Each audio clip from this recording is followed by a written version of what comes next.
October 5th, 2021.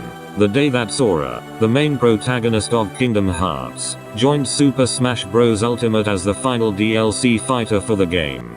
People all over the internet praised his inclusion, considering it to be the perfect way to end the biggest gaming crossover that has ever existed, and probably ever will exist. I, on the other hand, was rather neutral about it. I mean, at the time, I obviously knew what Kingdom Hearts was, but I had never played it, and although I got a lot of great characters throughout Smash Ultimate's DLC, my most wanted, who I prefer to keep private, didn't make it in whatsoever, not even as a Spirit or a Mii costume.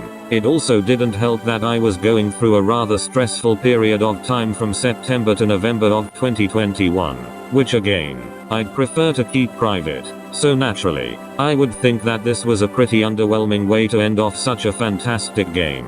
Honestly, I can't even remember the last time I played Smash Ultimate, and I remember playing it all the time throughout 2019 and 2020. I guess the anticipation of what character could be next was what made me keep playing the game, and now that it's over, well, it just doesn't feel the same. As time went on though, I kept getting more and more curious. What the hell even is Kingdom Hearts? At the time, there were only two things that I knew about it. Number one, it's an RPG that has both Disney and Final Fantasy characters in it, and number two, it has a confusing ass storyline. That's it. Eventually, morbid curiosity got the best of me, and earlier this year, I bought the game, excited to see what kind of gaming masterpiece I would be getting into. All that I will say is, sometimes, I shouldn't try and get into something just because it gets a lot of acclaim, for I could potentially end up being heavily disappointed. This is a video game that I have ever so desperately tried to like, but unfortunately, there are just too many problems with this game that prevent me from doing so. There's a chance that this might become the most controversial video I'll ever make, but I don't care. I want to be completely honest with my thoughts on the game. It disappoints me. It disappoints me in so many fucking ways. Before I explain why it disappoints me, there are some important things that you need to know first.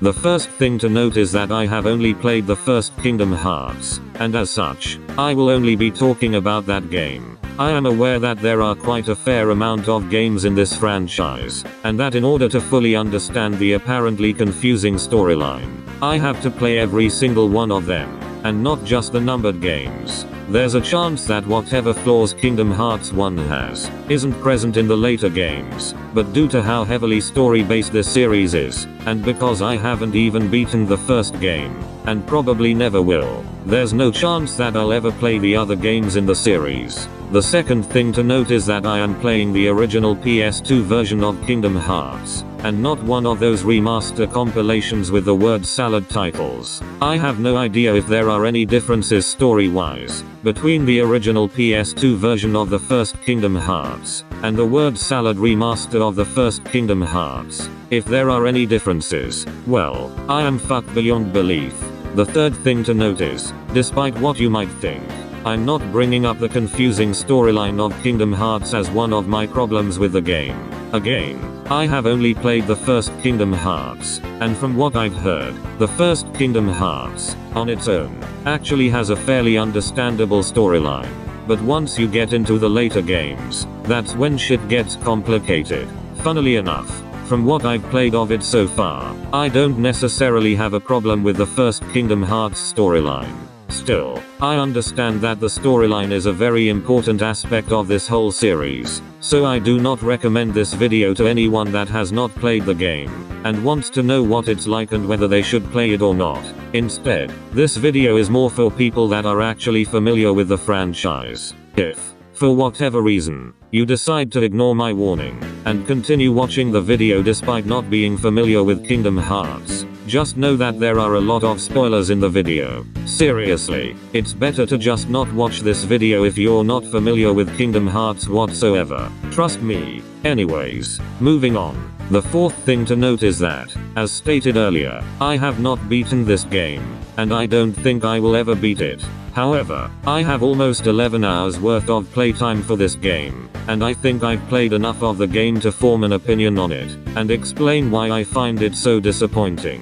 The fifth, final, and most important thing to note, is that I was genuinely excited to get into this franchise. Some of you might be asking, why have I spent almost 11 hours playing a video game that I don't like very much? Well, it's because this game has potential. A lot of potential in fact. I love the extremely fucking bizarre concept that it has. But that's not enough to save this game. It's a bit funny, because most of my criticisms toward the game are rather trivial and nitpicky. However, there are a few genuine flaws that this game has. And these flaws are so strong that they completely ruin the game for me. I'm sorry, but I don't see the 10 out of 10 masterpiece that everyone else sees. I have given this game God knows how many chances, but it just never gets better. To be fair, it never gets worse either, but for the most part, it just stays in this middle area of mediocrity, with a few serious issues that slightly moves it towards the negative side. Now that I've gotten all of that out of the way, I suppose it's time to dissect what I strongly dislike about Kingdom Hearts. So, I start the game, and everything's fine and dandy. I finish the opening tutorial. I get a feel of the controls. I learn how the combat in this game works. And then once I'm done with the tutorial, I get to know some of the main characters, and how the game starts off. Everything is perfectly fine so far, but sadly, as much as I hate to admit it, things go downhill very fucking quickly. Eventually, I stumble upon my first issue with the game. Now, unlike every other criticism that I have with this game, this one is more likely my fault, rather than the game's fault, but I still think it's worth bringing it up, since it did give me a rather rough start with the game. Early into the game, you are given a list of things to collect in order to sail out into the seas. These things include a seagull egg, 3 mushrooms, 2 coconuts, 3 fish, and drinking water. Now, almost all of these things are extremely easy to obtain. Almost. You might be asking, which one of these items were hard for me to get? Well, it's none other than the fucking coconuts. I didn't know it then, but this was the beginning of the end. My excitement for what this game could potentially hold for me, my optimism for this game, that feeling I had that I would love this game, and become a huge fan of it, gone. Completely gone. Thanks to these fucking coconuts. These coconuts ruined the good mood that I had playing this game for the first time. What I initially thought was that you had to climb up the palm trees around the beach in order to find the coconuts. Granted, you do have to climb up a palm tree to find the seagull egg, but I also thought that you had to climb the palm trees in order to get the coconuts as well. It's the only logical way to find them, right? Wrong! I spent at least 30 minutes, possibly an hour, climbing every single palm tree, but to no avail, and keep in mind that there were only 2 areas of the beach that I could look around in. So I had barely any options as to where the damn coconuts could be. Eventually, I gave up, and looked up a guide for the game. I found 2 guides. The first guide was vague as hell as to where the coconuts were, and was essentially useless. The second guide was actually useful, as it told me exactly what I had to do. Get this. I had to walk up to a palm tree, any palm tree, and whack the shit out of it. The coconuts fall down, and I collect them, but only the green ones. Admittedly, I should have guessed that that was what I had to do, once I realized that climbing the palm trees didn't work. And to be fair, it does make sense to obtain the coconuts this way, but at the same time, how the fuck was I supposed to know that you could hit the trees, and that you have to do that in order to get the coconuts? Couldn't the game have made it just a little bit more obvious that the trees were hittable, and not just background objects with no purpose? Again, this is a bit of a nitpick, and it is most likely my own fault and not the game's fault. But still, this was a huge red flag for me about what the game would be like, and it did give me second thoughts about whether I'll like the game or not. After that though, it would be quite a while before the game became bullshit again. So, I continue playing through the game, with little problems. I'm sure most people watching this video know what happens later on, so I'm not gonna bother going into elaborate detail as to what happens next. Also, I'm on a rather tight deadline with this video, and I cannot shoehorn in every single detail about the plot. So yeah, sorry for being lazy. Not really though. Sora notices a storm outside, and checks on the boat that he and his friends made. He obtains the Keyblade, not knowing what it is, or where it came from. The storm hitting the beach actually turns out to be a group of creatures known as the Heartless. Sora ends up in a mysterious place without his two friends, and eventually meets up with Donald Duck and Goofy, who were looking for the key. It is then that the adventure truly begins. So, now that I've reached the point where I have the three main characters, I feel that it's time for me to talk about my thoughts on the gameplay. It's, fine I guess. I don't really know how to explain it in great detail. It's not bad, don't get me wrong. The game is playable for the most part. The thing is, to put it bluntly, the gameplay isn't very fun. I don't know how I can further elaborate on this. It's just not very fun. For the most part though, it isn't necessarily awful either. It's honestly quite mediocre really. There have been numerous instances throughout my playthrough of the game, where I get stuck trying to figure out where I'm supposed to go, and what I'm supposed to do, which hinders whatever fun I could have potentially been having playing this game. I'll go into more detail about that when we get there. There's also one thing that really pisses me off specifically about the combat, mainly relating to the commands on the bottom left of the screen. Okay, so this is the kind of bullshit that I'm talking about that pisses me off with this game. Alright, so you see down here, command. You got all kinds of shit you can do. Attack, magic items, and then a fourth thing that occurs when you're like close to something, like a vase or whatever. You could pick it up and throw it or whatever. Yeah. Here's the problem with this thing. Now, let me just get my controller. Alright. Let's say I'm in the middle of a battle and I need to perform magic. However, because I'm in like the midst of a battle and shit, I accidentally press down too fast and I go into items instead. I accidentally press items and it's like, no, I don't want items. I want to perform magic. Now, if this was a good game, what would happen is I press back and then the cursor would be on items, and then I could just go up and then select magic, and then I could just do my thing and everything's fine and dandy. Nope. Here's how the game works. I press back and it's set to attack on default, which really fucks me over if I want to, like, you know, perform magic. And I'm sure this has happened as well, where it's like I want to select items but then I accidentally press magic and you know, I'm fucked. So then I go back and then attack is it by default, and it's like, for fuck's sake. So it's just bullshit, man. It's just bullshit. I will never get used to this. It's just bullshit. It's fucking nonsense, man. I'm sorry. That's just indefensible. Undefendable. The fuck am I saying? God damn it.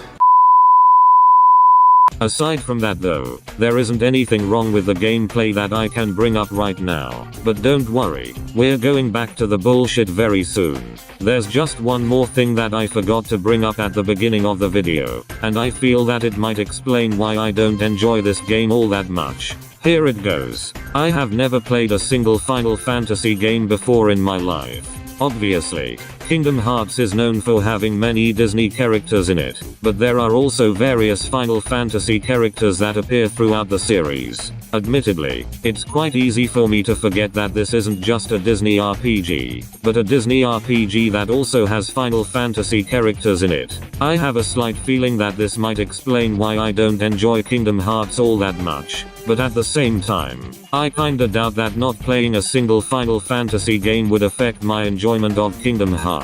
I just wanted to bring this up now, since I know people would be wondering if I'd even played Final Fantasy before. Anyways, now it is time for us to leave Traverse Town, and to explore 2 new worlds. What wonders could await us in these worlds? Why, it's none other than my second problem with this game. Every time you enter a new world, you have to play a mini-game, where you ride a ship known as the Gummy Ship, and you have to dodge enemies and other various obstacles in your way. At first, these mini-games aren't that bad, and then you have to play them again. and again, and again, and again, and again. Every time you want to enter a different world, you have to sit through this mini game, and waste 5 minutes of your time. It's not unplayable or anything like that, but good god, is it ever so fucking boring to play. It's cool doing it the first time you enter a new world, because it adds suspense as to what the next Disney movie world you're about to enter could be, but doing it every single time you want to revisit the new world?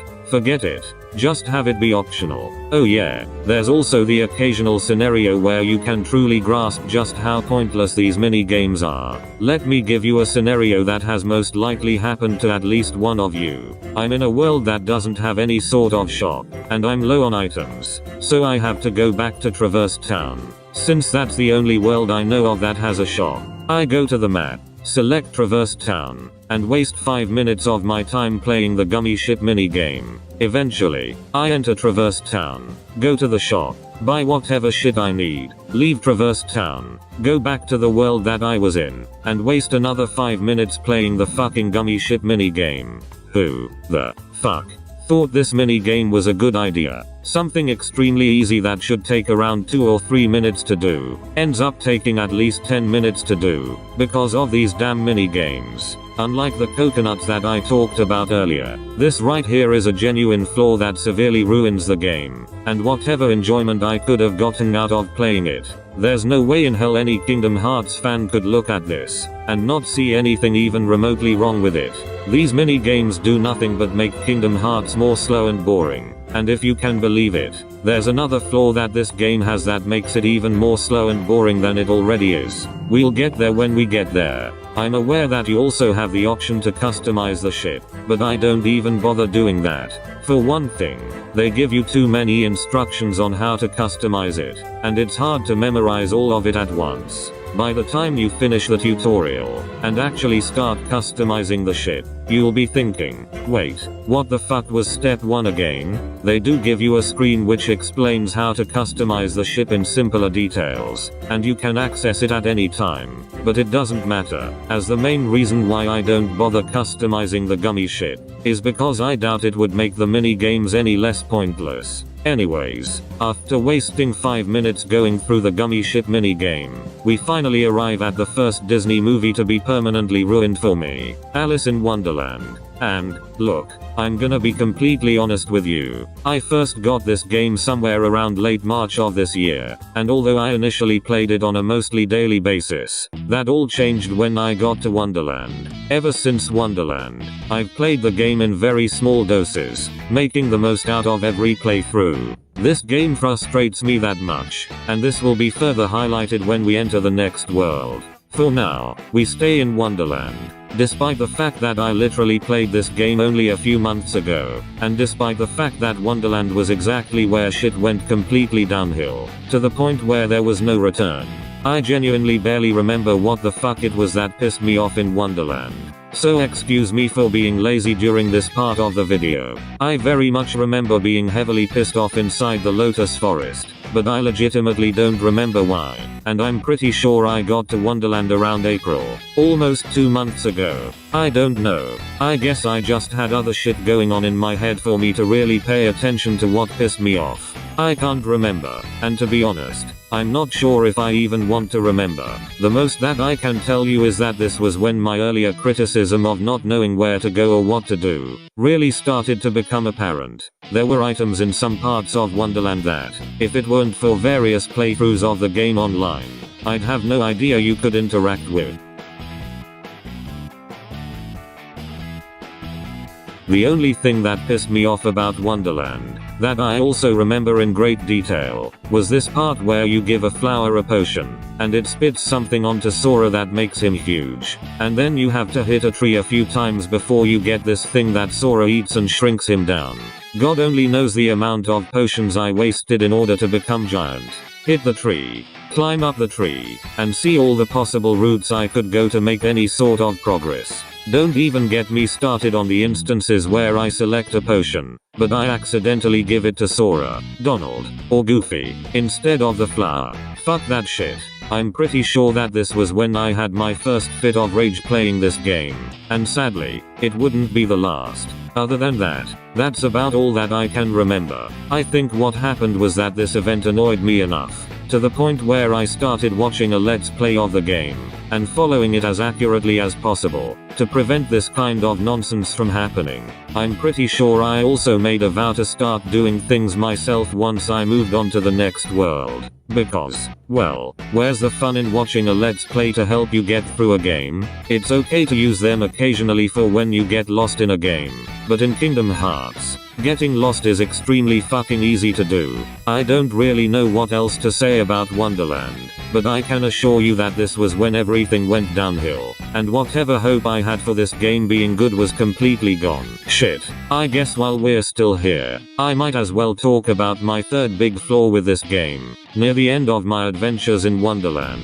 we get a boss, as to be expected. Now, I have two major problems with the bosses in this game, this one not being as major as the other one, but it's still really big. This is what an average boss fight looks like in Kingdom Hearts. Notice anything important missing? No? Well, let me ask. Where the fuck is the health bar for the boss? How the hell am I supposed to know if I'm close to beating the boss or not? I'm not sure if this can be considered a nitpick or a genuine flaw, but either way, I think it's bullshit that a basic necessity isn't present by default, and that you must turn it on.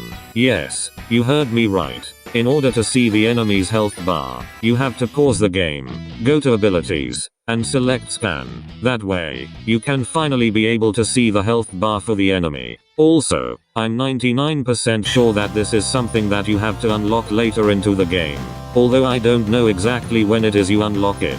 Regardless, why the fuck should I have to manually turn on the health bar for the bosses? Why isn't it turned on by default? Do you have any idea how much worse some of the later bosses in this game could be, if I didn't know that I could turn the health bars on? How is any kid that plays this game supposed to know that they have to manually turn on the health bars via the pause menu?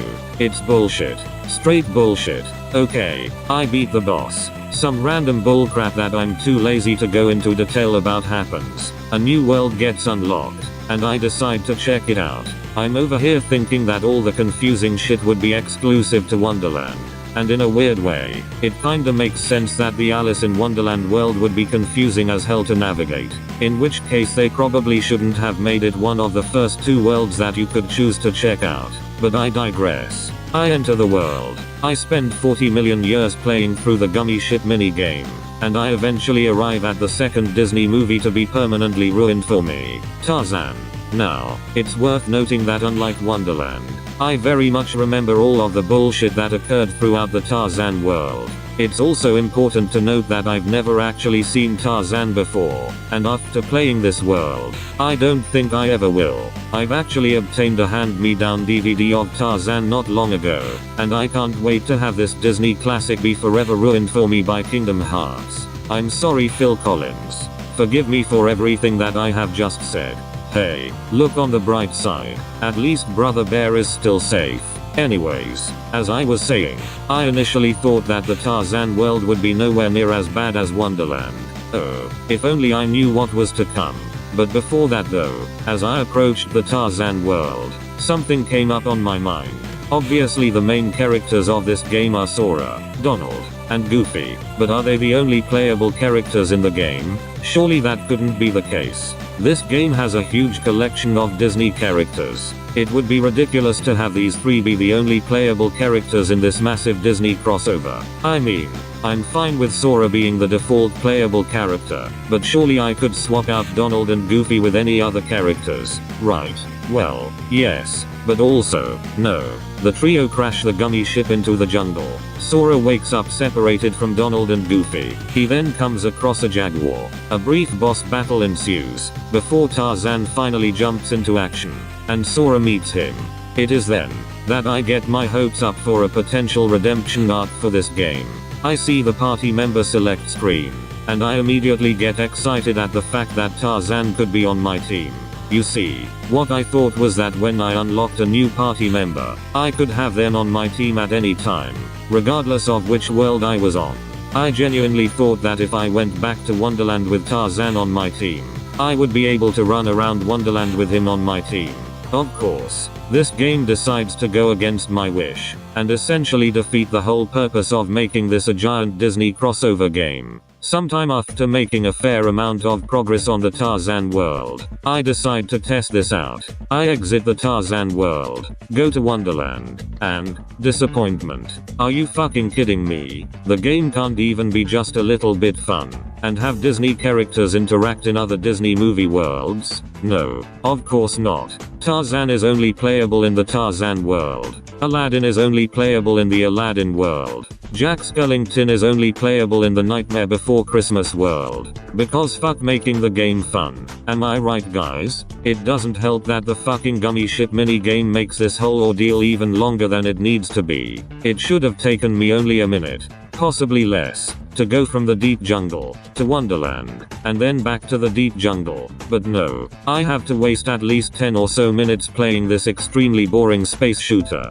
Ugh. Can someone please explain to me why people like this game? People will say it's my fault for wasting my time doing something stupid and seeing if it works. But it's not my fault that I went into this cartoon crossover game expecting, I don't know, a cartoon crossover game? Yes, you have summons, but those aren't the same. I don't want to have Simba in Agrabah for only a minute or two. I want to have him in Agrabah at all times. It would be fun, which is something that this game is seriously devoid of. I understand as well that there are some instances where these wouldn't work. For example, I don't know how the hell you could have any Disney character explore the Little Mermaid world. But for the most part, I see literally no problem in having these characters interact in other worlds. At the very least, couldn't we go crazy with the party members in the original locations made exclusively for Kingdom Hearts? Like Traverse Town? No? Well, you can just fuck right off then.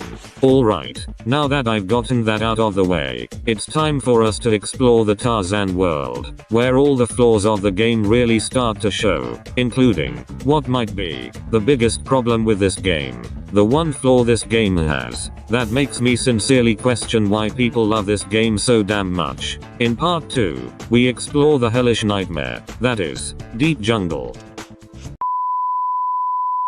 When we last left off, we were about to enter Deep Jungle, where, if you can believe it, things get even worse than they were before. But before I explain everything that's wrong with Deep Jungle, there's another big flaw regarding the commands that I forgot to mention in part 1.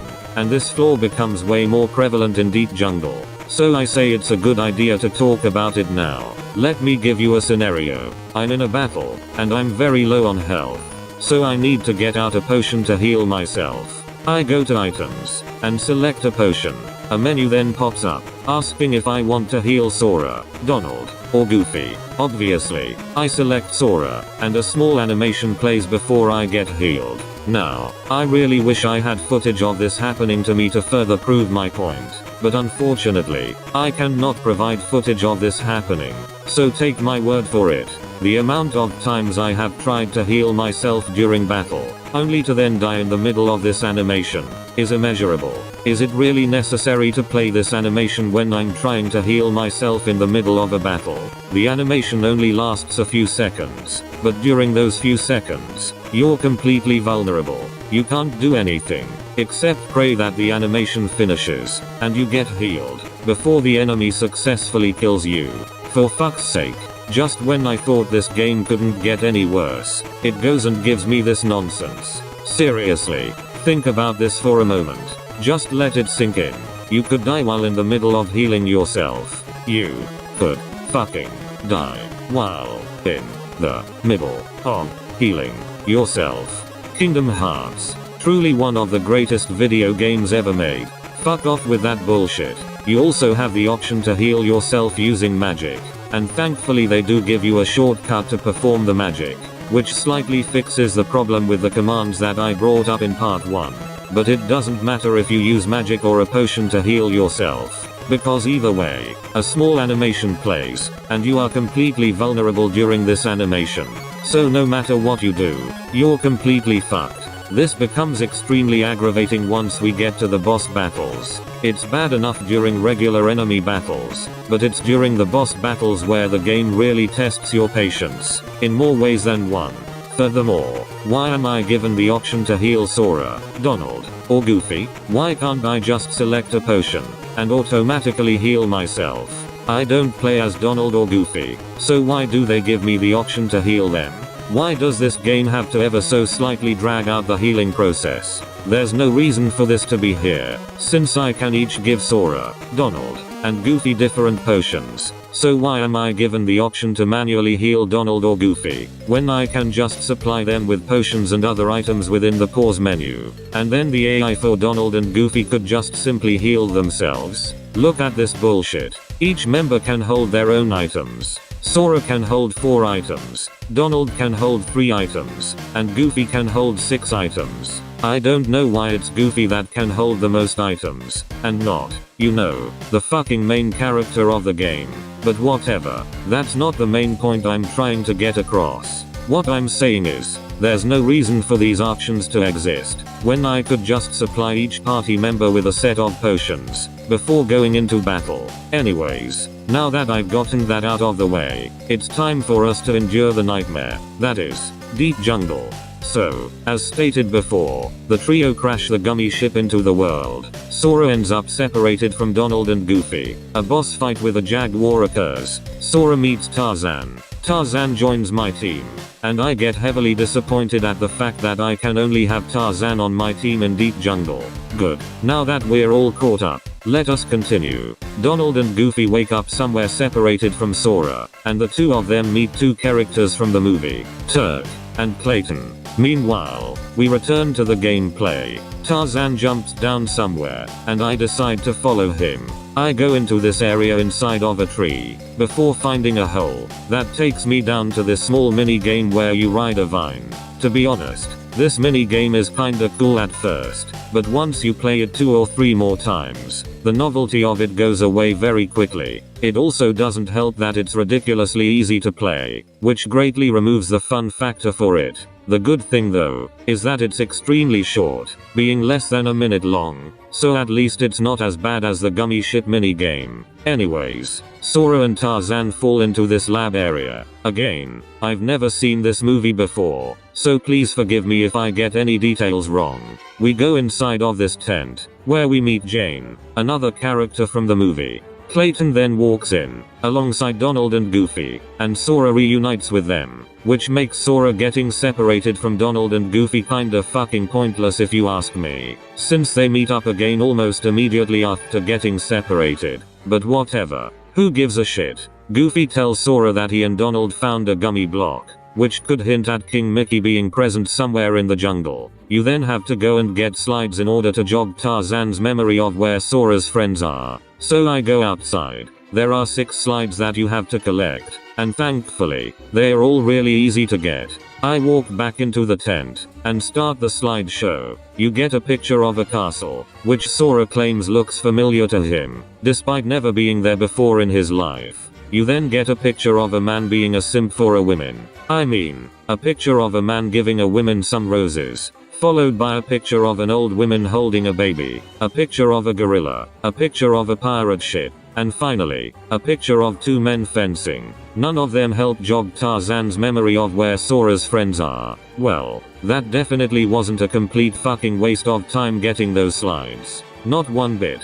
Clayton then suggests that Tarzan takes the gang to the gorillas, and it turns out that getting to the gorillas would be much more infuriating than I thought. I leave the tent, and go into Hippo's Lagoon, where things take a turn for the worse. In Hippo's Lagoon, there are, well, hippos and a lagoon, but there's also a vine that you could climb up, which leads to Vines 2. But wait, Vines 2? I haven't even found Vines 1 yet. Oh well, no big deal, I thought to myself, not knowing what I was about to be getting myself into. This is the vine swinging segment. Here's how it works. In order to jump onto a vine, you have to get close to a vine, and press the jump on button in the commands. And when you're swinging on a vine, you have to press jump next. There's just one problem with this. In order to select jump on and jump next, you have to press the X button. This wouldn't be a problem, if it weren't for the fact that in the rest of the game, you press the O button to jump, and you press the X button to attack, and you can't change the controls via the pause menu or anything like that. I don't know why they decided to make O the jump button, and X the attack button, instead of the other way around. It's honestly idiotic how for the whole game, you use the O button to jump. But for this segment, and this segment only, you gotta use the X button to jump. Consistency? What the fuck is that? That's not the main issue I have with this part. And again, I really wish I could supply footage that shows my problem, but I can't. So, as stated before, this vine leads up to an area called Vines 2. I don't know this, but I'm going the wrong way. There are various vines that are too far away for me to reach, and every time I fall, I end up back in the lagoon, and then I go back up to Vines 2 and try again, only to then fall back into the lagoon. Rinse. Repeat. This is probably the best instance of the game not telling me where the fuck I'm meant to go, and what the fuck I'm meant to do. I spend at least an hour trying to progress through Vines 2. A fucking hour. Are you serious? It also doesn't help that every time you fall into the lagoon, you have to wait for this hippo that goes above and below the water. You can't jump while you're in the water, which is absolute bullshit. There are also instances where I try to make this final jump to the vine, only to then slip down into the water, and waste more time waiting to go on top of the hippo to try again. I don't even know what the fuck I was doing wrong with most of the jumps. Sometimes, you get lucky, and other times, you don't. Simple as that. This was when I had my second fit of rage with this game. By this point, all the hope I had of the game being good was completely gone. I was yelling at the top of my lungs playing this. I was sick of all the bullshit moments that were in this game. I could no longer see the appeal for this game. I could no longer understand why people love this game so damn much, and why so many people wanted Sora in Smash. I didn't want to look up a let's play or a guide or anything like that. As I said before, those are okay for when you occasionally get stuck not knowing what to do in a game. But again, Kingdom Hearts is full of moments where you get stuck not knowing what to do, and this is probably the best example of that. I already knew that Kingdom Hearts had a confusing ass storyline prior to playing the game, but nobody warned me that it had confusing ass gameplay as well. Eventually, I found out what you are meant to do. Get a load of this bullshit. You see these set of vines to the left of the screen? These vines that look like a background object with no purpose? Well, as it turns out, you can climb up to them, and then you can finally reach Vines 1, and play through the vine swinging segment properly. This is yet another instance where something that looks like it's a background decoration is actually something important that you could interact with. This is fucking bullshit. Why couldn't they make it more obvious that the vines were climbable? Better yet, couldn't they have put them in an easier location to spot them? I know for a fact that everyone that has played this game for the first time, even die-hard Kingdom Hearts fans, have made the mistake of going to Vines 2 instead of Vines 1. There's no way anyone playing this game for the first time would immediately go to these vines, knowing that that's where you're meant to go, unless they cheated, of course. Why couldn't they have these vines lead up to Vines 2, and this vine lead up to Vines 1, instead of the other way around? This is fucking awful level design.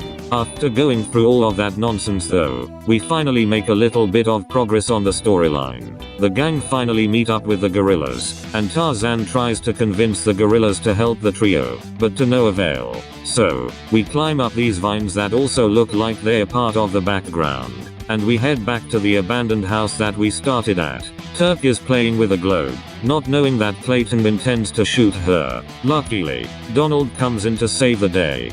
Kerchak then walks in, and is disappointed in Tarzan, I think. Tarzan then gets super pissed off at Clayton for attempting to shoot Turk. Back at the tent, everyone scolds Clayton for what he did. Clayton goes outside and hears rustling around the trees. Sora goes outside, and it turns out that the Heartless have invaded the jungle. What then follows is gameplay that is extremely repetitive and tedious. The Heartless are all over the jungle, and you have to defeat them by following this pattern. Go to the tent, talk to Jane, go to the area that she tells you to go to, fight the Heartless, and get an item from a gorilla. Once again, rinse, repeat. It's so fucking boring. Okay, I'm just gonna say this. Kingdom Hearts is boring. It is one of the most boring video games I have ever played in my fucking life. I get that this is a story-based game, at least I think it is, but regardless, that's not an excuse for having gameplay that is this boring. I don't get it. Why is it so boring? This is an RPG with Disney characters. This should be a fun and exciting adventure full of magic and whatever, not a joyless miserable experience that would greatly disappoint any kid that plays this. You have to do the same pattern 5 times. 5 fucking times. Go to the tent. Talk to Jane. Go to the area she tells you to go to. Fight the Heartless. Get an item from the gorillas. And repeat that another 4 times. You gotta go back and forth. Back and forth. Back and forth. Back. And. Forth. Where's the fun? I don't see it anywhere. For fuck's sake. The gummy ship mini games are slow and pointless. You can't go crazy with the party members and have characters from one Disney movie be in the world of another Disney movie. There are things that I can interact with despite looking like they're part of the background. And the gameplay is either boring or frustrating, but never fun. God. Could this game get any worse? Actually, yes it can. Prepare yourselves people, we are getting closer and closer to the one flaw this game has, that made me reach my breaking point. So anyways, after spending 7,000 years defeating the Heartless in gameplay that's definitely fun and totally not repetitive, we get another brief boss battle with a jaguar. After that, the Heartless end up kidnapping Jane and Turk. Sora and the gang go into the tent and notice that they are missing. Tarzan then senses that they are in danger, and that they are somewhere inside of the trees, so we head up into the trees. Jane and Turk are inside of some kind of black fruit, and you have to free them. How? By hitting it as many times as possible. All the while, you have to deal with the Heartless getting in your way. This part wouldn't be that bad, if it weren't for the fact that the game gives you literally no indication of how close you are to freeing Jane and Turk. The fruit doesn't get more and more damaged as you continue to hit it. It doesn't shake and get more and more loose as you continue to hit it. Nothing like that. You have no way of knowing how close you are to breaking the fruit. Eventually though, the fruit breaks open, freeing Jane and Turk. Jane tells the gang that she saw Clayton before getting trapped in the fruit, and that the gang have to go and rescue the gorillas. I probably got that last part wrong, but whatever. I don't care. Because now is when I can finally talk about the big flaw that this game has. The one flaw that ruined any chances of me liking this game. The one flaw that made me go from being heavily disappointed with this game, to straight up hating it with a burning passion. The one flaw that made me realize my initial disappointment towards Sora being the last Smash Ultimate fighter, was 100% justified. I would really fucking love to see any diehard fan of this game attempt to defend this flaw, and say that I'm wrong. I'm ready for all of the response videos and whatnot telling me that this is a flawless game, and that all the problems I have with this game are just minor nitpicks. I dare anyone to call this next flaw a minor nitpick. I fucking dare any of you. Brace yourselves people, shit's about to get ugly. Okay, so I go around the jungle looking for Clayton, until I finally find him. A cutscene plays. Once the cutscene ends, I get into a boss fight with Clayton. At first, it's not so bad, and then, another cutscene starts. Clayton starts flying, there's some trippy visual effects going on, and I die. And then I think, okay, no big deal, I'll just try again. So I press try again. I respawn back into the area that precedes the boss, and I walk back into the boss. The cutscene plays again, and then I think, okay, I already sat through this cutscene. No need for me to watch it again. So, I press the X button. It does nothing. I press the start button. It pauses the cutscene, but I don't want to do that. I want to skip the cutscene, and that's when I make a horrible realization. This game has unskippable cutscenes, and not only that, but I have to sit through this cutscene every single time I attempt to beat this boss. This is fucking unacceptable. Really? Fucking really? Every time I want to try and beat this boss fight, I have to first sit through this cutscene? Fuck you, game. The cutscene is exactly 34 seconds long. I have to waste 34 seconds of my time watching this cutscene before I can finally get to the boss, and after the rather tolerable first part of the boss, I get another cutscene that I cannot skip. Clayton stops shooting, the wall behind him explodes because who fucking knows why, and Clayton starts flying because, again, Who fucking knows why? The second part of the boss then commences. There's a chameleon that can turn invisible, and when it does, the visuals get all warped and shit. Is Clayton riding the invisible chameleon? And I misinterpreted it as Clayton flying. Did the invisible chameleon break down the wall? Why is there even an invisible chameleon to begin with? Can someone please tell me what the fuck is going on? This second part of the boss is usually where I die, and when I respawn, guess what happens? I have to sit through the fucking cutscene again. I had my third fit of rage over this cutscene, and this one got so bad that my mother actually checked on me to see what was wrong. I tried my hardest to convince her that everything was okay, because I really didn't have the strength to tell her that a fucking Disney game was making me this angry. Seriously, think about this for a moment. A Disney game, of all the fucking things in the world, has pissed me off this much. And it's not like this is just some random licensed shovelware game that literally nobody has ever played before. No, this game has fans. Lots of them. This is considered one of the greatest video games of all time. The main character of this game was not only the final character to join the biggest gaming crossover that has ever existed, and probably ever will exist, but he was also the most requested character to join said crossover game.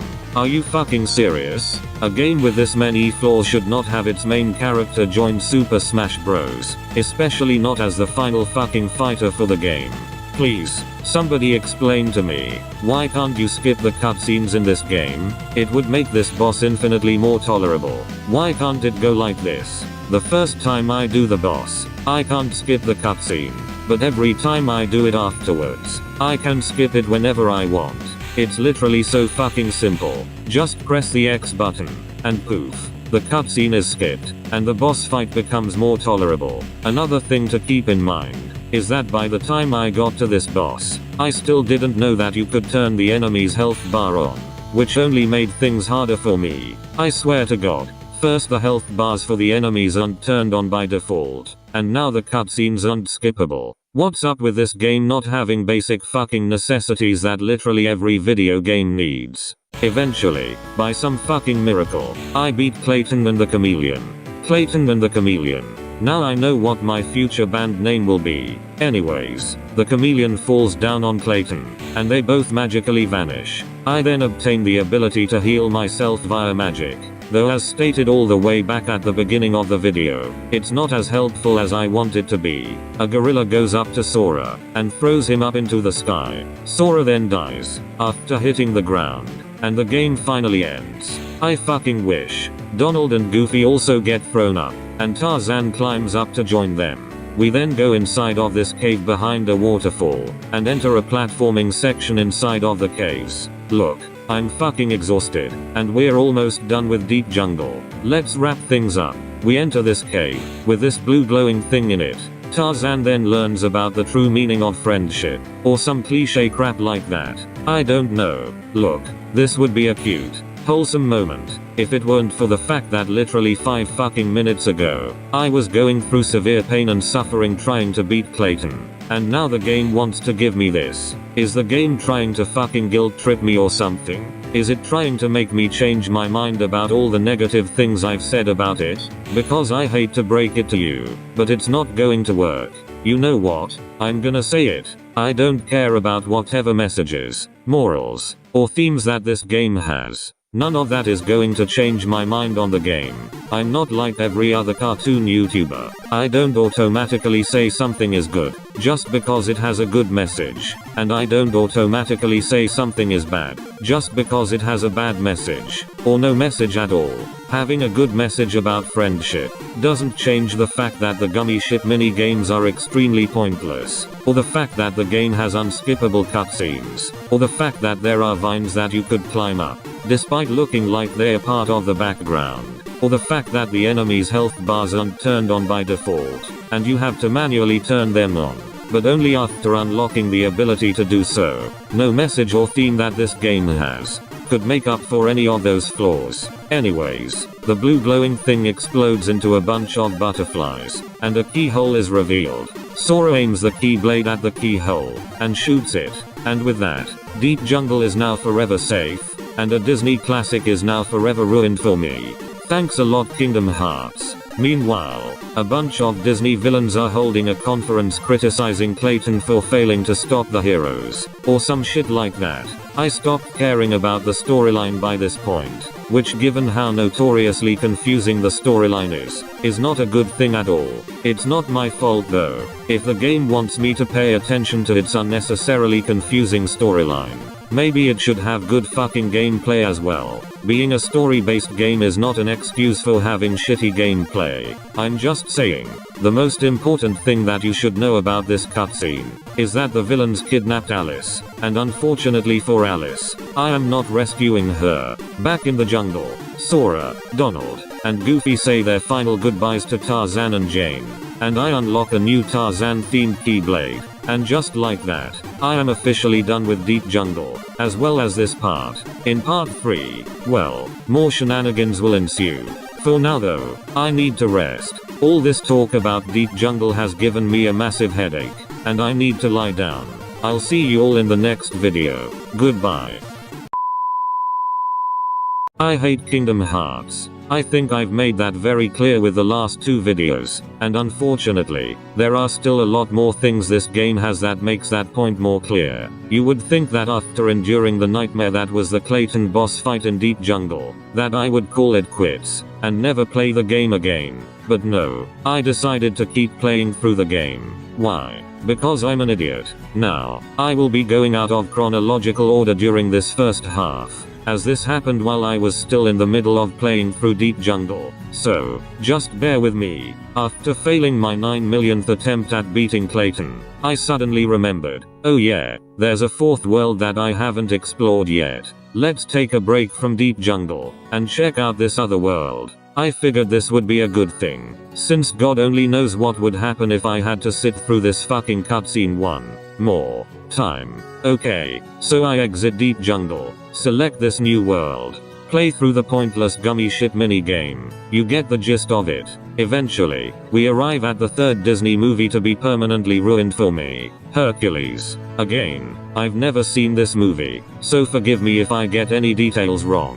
So, we arrive at Olympus Coliseum, and we enter the Coliseum, where we meet Phil. Phil asks Sora to move this pedestal to a corner of the room. Sora tries to push the pedestal, but it's too heavy. After telling Phil that he can't push the pedestal, Phil turns around and sees that it's Sora and not someone else stronger. Phil then tells the gang that this Coliseum is for strong heroes only, and that he's been preparing for the upcoming games. He goes into further detail by explaining what the games are, and how they are only for heroes. Donald then claims that he, Goofy, and Sora are heroes. Phil laughs at the idea that Sora is a hero. He claims that Sora can't be considered a hero, as he can't even push the pedestal. While saying this, Phil tries pushing it himself, but to no avail. This isn't an extremely hilarious moment or anything like that, but you know what? It's charming. Look, I'll give the game some credit. It does have a lot of charm in it. I love how faithful the Disney worlds are to their respective movies, even if I've only explored 3 of them so far, and even if I've only seen 1 out of the 3 movies. Seeing how charming and faithful these worlds are to their movies only makes the game worse though, as it reminds me of how good this game could have been. No amount of charm could ever redeem the unskippable cutscenes. That's the sad truth.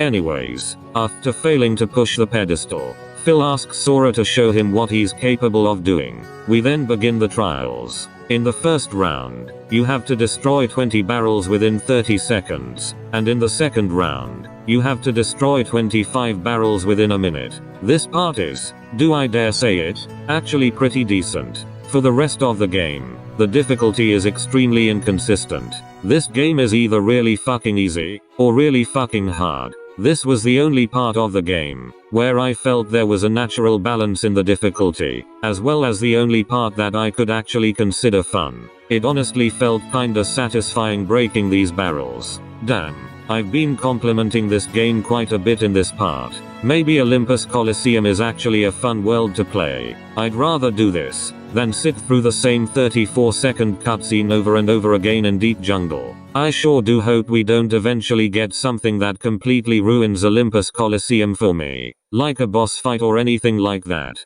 That would be ridiculous. Anyways, after finishing the trials, Sora now believes that he, Donald, and Goofy are worthy enough to join the games. However, Phil still doesn't think that they are heroes. We then learn another magic spell, the power of thunder. I don't really have any problems with the magic powers on their own, so I'm not gonna talk about them. The trio go back outside, pissed that they can't join the games. Suddenly, they meet Hades. Hades gives Sora a pass, so that they could be able to participate in the games. We go back inside of the lobby, and show Phil the pass. Phil questions how the gang got the pass, but Sora ignores his question and asks if he and the others could join the games now. Not knowing what else to do, Phil decides to have the trio participate in the games, starting with the preliminaries. The preliminaries are basically you going around and defeating the Heartless. Basically the same mundane crap that we've been doing throughout the whole game. Nothing special. After completing the first round, Final Fantasy's Cloud Strife walks in, and this is when I start thinking, fuck, maybe it was a bad idea to play this game before playing any Final Fantasy game. After that though, we go back to beating up the Heartless. You have to do this 3 more times. It's pretty repetitive, but whatever, it's not that awful. At least I don't have to constantly go back and forth all over the fucking map, like in Deep Jungle. After finishing the 5th round, the trio celebrate. Little do they know that Hades is secretly there, and is telling Cloud that he'll have to fight Sora next.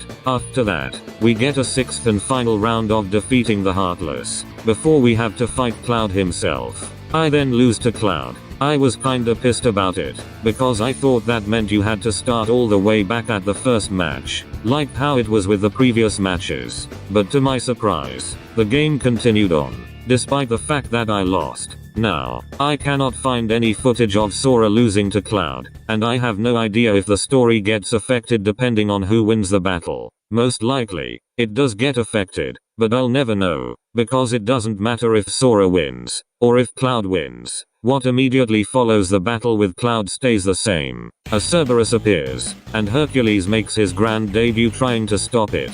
He tells Phil to get everyone out of the arena safely. Phil brings the trio back into the lobby, and tells them about the Cerberus. After that, Sora goes back into the arena, and you are given an option to fight the Cerberus, or stay in the lobby. If you select I'm not afraid, you go outside to the arena, and this is the exact moment Olympus Coliseum ends up becoming just like the rest of the game. Complete fucking bullshit. Hercules is carrying an unconscious Cloud, while backed up against a wall with the Cerberus in front of him, meaning he has no way to escape. The trio then get the Cerberus's attention, allowing Hercules to escape with Cloud. The boss fight with the Cerberus then begins. I swear to God, you have no idea how many times I died on this boss. Why does this game hate me so much? The whole reason I came to Olympus Coliseum in the first place was to get away from the bullshit Clayton boss fight in Deep Jungle, and make progress on the game somewhere else. And now the game decides to throw me this nonsense? Wow, I'm fucking speechless. Keep in mind as well, that this is one of the first 2 worlds that you could choose to check out, once you initially leave Traverse Town, alongside Wonderland. Are you fucking kidding me? The first 2 Disney worlds that the game allows you to check out is a world that is confusing as hell to navigate through, and a world that has an impossible boss fight not long after I initially enter the world. Shouldn't the first 2 Disney worlds I explore be much easier to play through? Why would they start me off with 2 extremely hard worlds? I swear, the difficulty for this game is so fucked up, it's not even funny. Oh yeah, I almost forgot. Take a wild guess what happens every time I die and try to fight the Cerberus again? That's right, you gotta sit through the cutscene that precedes the boss, and no matter how many times you mash that X button, you cannot skip the cutscene. To be fair, this cutscene isn't as long as the Clayton cutscene, since it only lasts 25 seconds, compared to the Clayton cutscene that lasts 34 seconds. But still, I shouldn't have to sit through this cutscene every time I want to try and beat this boss. And again, by this point, I still didn't know that you could turn the boss's health bar on. By some fucking stroke of luck though, after failing to beat the Cerberus for the millionth time, I stayed in the lobby, paused the game, and went to abilities to see if there was anything useful that I could use to help me beat the boss. That's when I come across scan, which allows me to view the enemy's health bar. I equip scan, go to the boss, and finally, I could see the health bar for the boss. I will never understand why this isn't a default thing. There is literally no valid reason for this thing to not be visible by default. Don't get your hopes up though, because the boss fight is still really fucking hard, even with the health bar visible. This boss fight has a multi-layered health bar. If you don't know what I'm talking about, let me try my best to explain it. When you start the boss, the health bar is yellow. Yellow being the first layer of the health bar. The more damage you do to the boss, the more yellow you shave off of the health bar, until the bar becomes completely green. Green being the second layer of the health bar. Once again, the more damage you do to the boss, the more green you shave off of the health bar, until the bar becomes completely black. And once it's black, that means the boss has no more health, and you have successfully beaten it. Now, there's nothing wrong with having a multi-layered health bar, but why the fuck would you implement that into a game where you can't see the enemy's health bar by default? I could only imagine all of the kids that got to this boss, and started hitting the Cerberus as many times as possible, questioning how strong this thing is, and if they are close to beating it, while not knowing that they have the ability to see its health bar. Man, fuck this bullshit. Eventually, I gave up, and decided to go back to Deep Jungle, to see if having a visible health bar would make it easier to beat the Clayton boss fight. I leave Olympus Coliseum, and I never return to it ever again. If you watched the ending of part 2, you would know where this is going. I beat Clayton, I saved Deep Jungle, I say goodbye to Tarzan and Jane. All that good stuff. I forgot to mention this in part 2, but after shooting the keyhole in Deep Jungle, a gummy block falls out. As we climb aboard the gummy ship, Sora notices that it's different from the other blocks. Goofy suggests that the trio go back to Traverse Town, and ask Leon about the block.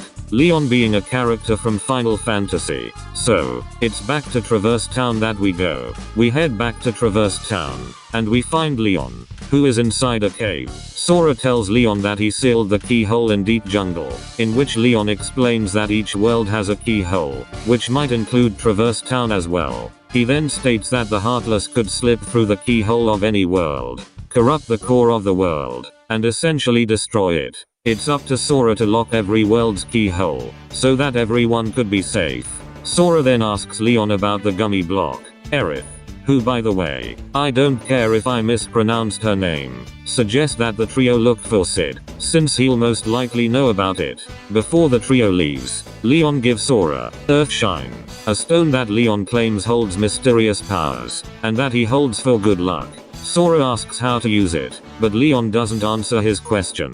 We then head to Sid's shop. For the record, I have no idea if Sid is an original character made for Kingdom Hearts, or a Final Fantasy character. To be honest, I don't care all that much. Sora shows Sid the gummy block. He explains that the gummy block they found is a navigation gummy, which would allow them to enter new worlds. Sid then asks if the trio want one on their ship, to which they all say yes. Sid states that he'll install it onto their ship, but only after they make a delivery for him. Sid has a very old book, that was heavily damaged when he first got it, but has now been fixed up. He asks the trio if they could deliver the book for him, and tells them where they should deliver it. Sid hands Sora the book.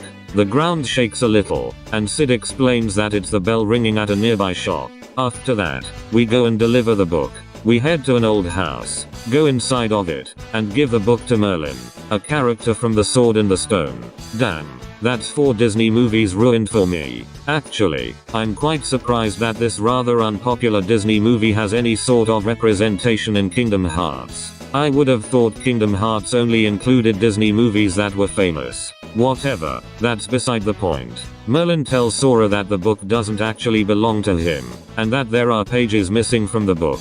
He then tells Sora that he could ask the fairy godmother about the stone.